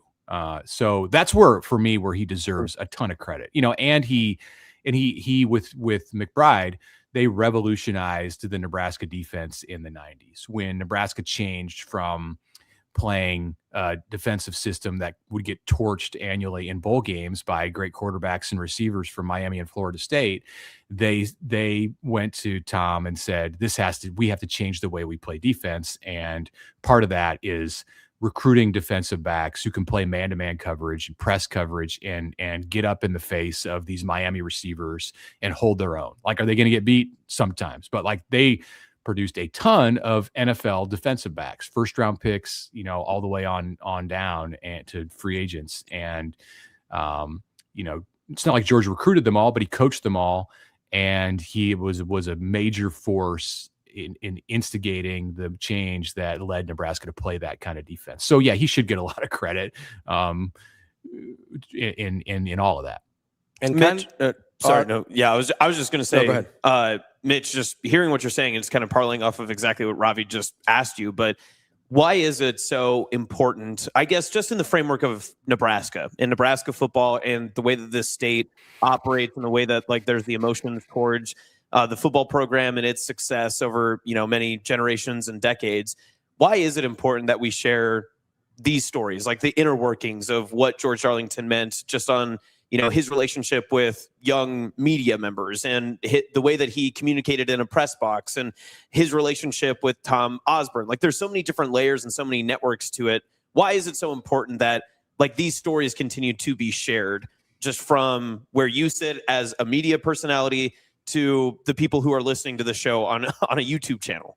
Well, I mean, I think you can get lost sometimes in the present moment and say, look at Nebraska. They haven't won 9 games since 2016. It's been a decade. Why do people care so much about the program in the state of Nebraska? And the reason is because, fortunately, there's those of us who are around who remember when it was different and know that there's, the possibility that Nebraska's expectations have changed, but there's still an expectation to play at the highest level and to compete for championships. And it's actually a championship. There's more access to championships today because of the expanding playoff than there was even in the time when for an average team than even in the time when Nebraska was winning them. So if you're going to be in the Big Ten and you're going to spend the kind of money that Nebraska spends on football, then you need to aspire to compete for championships. And there was a time when Nebraska did that on an annual basis. So if I think those stories need to be relayed. It's why people who still come to the stadium today, it's a big part of the reason why they feel so passionately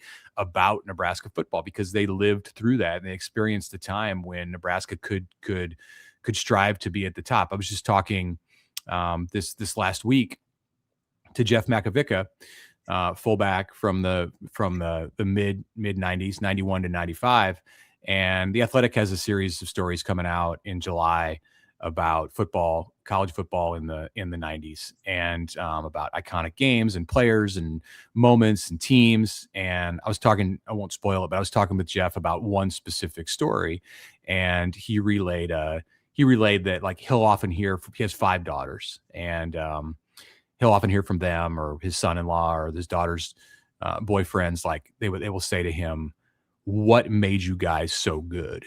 And Jeff had a very specific answer to that question. And I think it's important for people like the generation of his daughters, of those players' children, to understand that.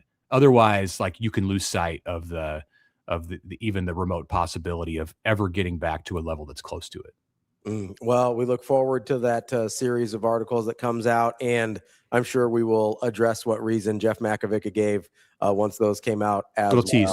It's a little old radio tease like back in the day. Mitch, we appreciate the time as always, and we'll talk to you again soon. Thanks, guys. Thanks, Mitch. That is Mitch Sherman from The Athletic. Good stuff. Really good stuff there. I'm glad he was able to kind of talk about George Darlington for a little bit there. He had a much closer proximity to him than I literally only knew him from press box, just a couple years being in the press box, and again him kind of being the one where the quiet in the press box rule, like nobody was going to enforce that on George. Yeah, the quiet in the press box rule just it does get thrown around at you a couple times. It does. They're pretty adamant about it, and George didn't care a lot. No, it's cool. I liked his answer there at the end. Just talking a little bit about it. Yeah. So just it is. I'm glad I didn't know, step on your question. Yeah. Thanks, man.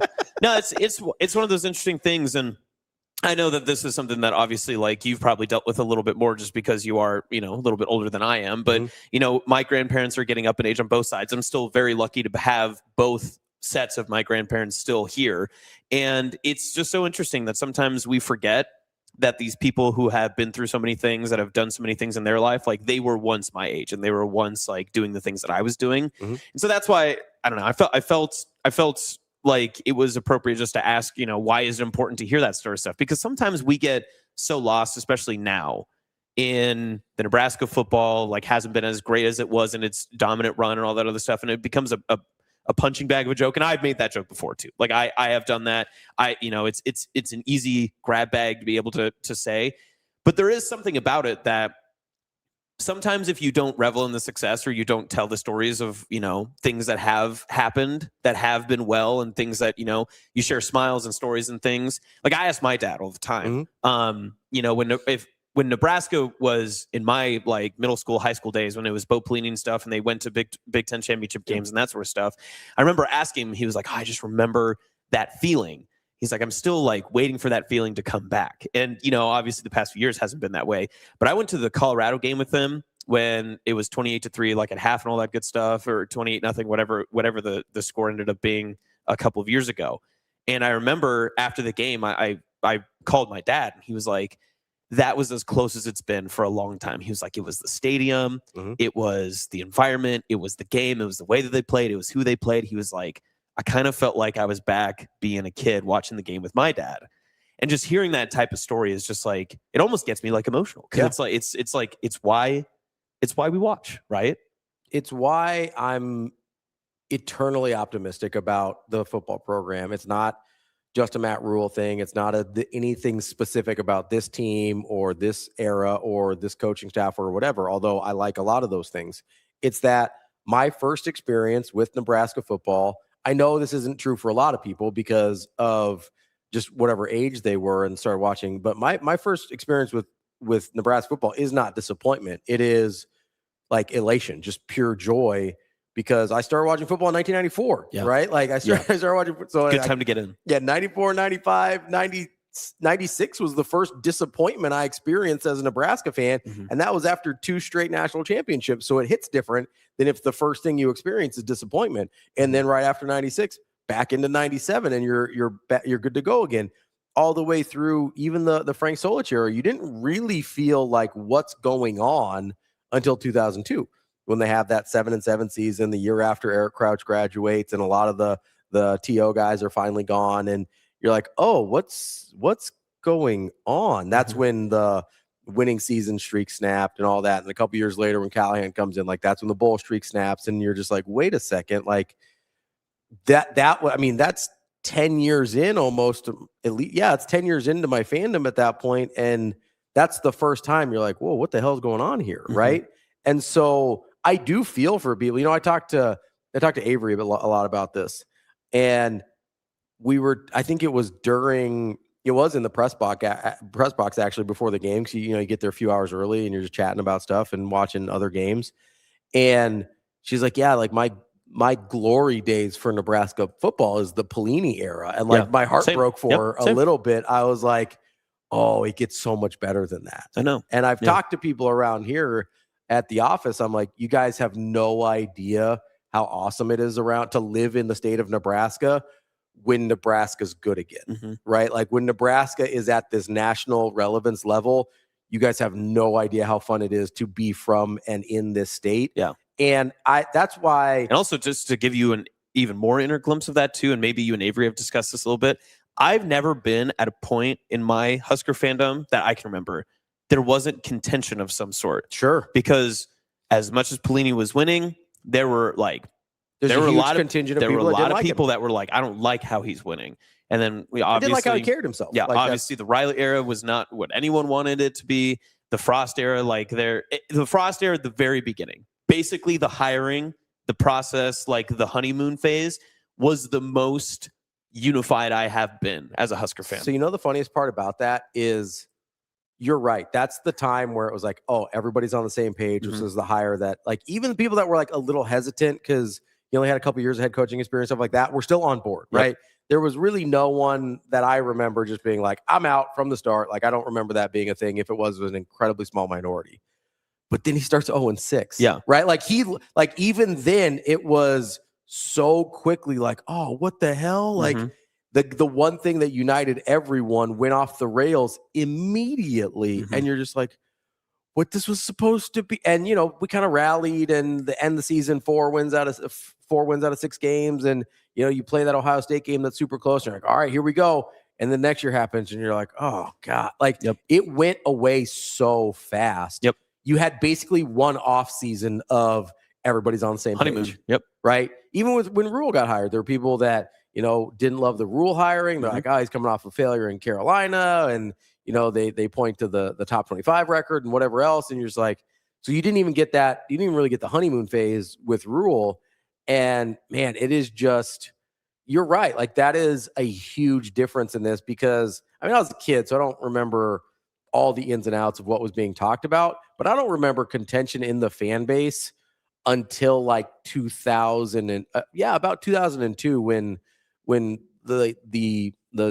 the seat for Frank Slolich started getting pretty hot. Well, and granted, different time, not as accessible. Sure, no social media, right? That sort of stuff too. Yeah. Like I'm sure that there was probably grumblings and all that other stuff. But again, like because you walk into a stadium, the people that are in the stands are saying the exact same things that they're saying online, right? Like if you're in a stadium in '96 after Arizona State and all that other stuff, like they're going to be saying the exact same things that they would have if Twitter was around. Or at like that time. the Texas Big 12 championship game in '96, or you walk into like a Casey's where a couple of old guys are having coffee. Like they're saying the same things, right? It's just there's easier access to it now. But yeah, it is I do think the history of this place is important because it tells me it's not impossible, right? And you know how much harder it is to believe at Indiana? Yeah.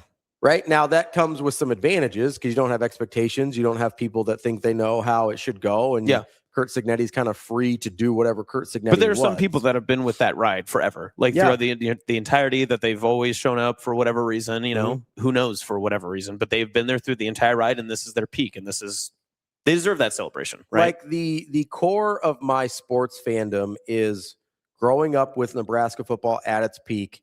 And then right after that, watching my favorite baseball team, the Boston Red Sox, break an 86-year-old streak. So like, I'm very much like optimism pilled as far as like, yeah, that's possible. Why wouldn't it be? Everything else has happened, right? I've sat people, we're in World Cup territory now.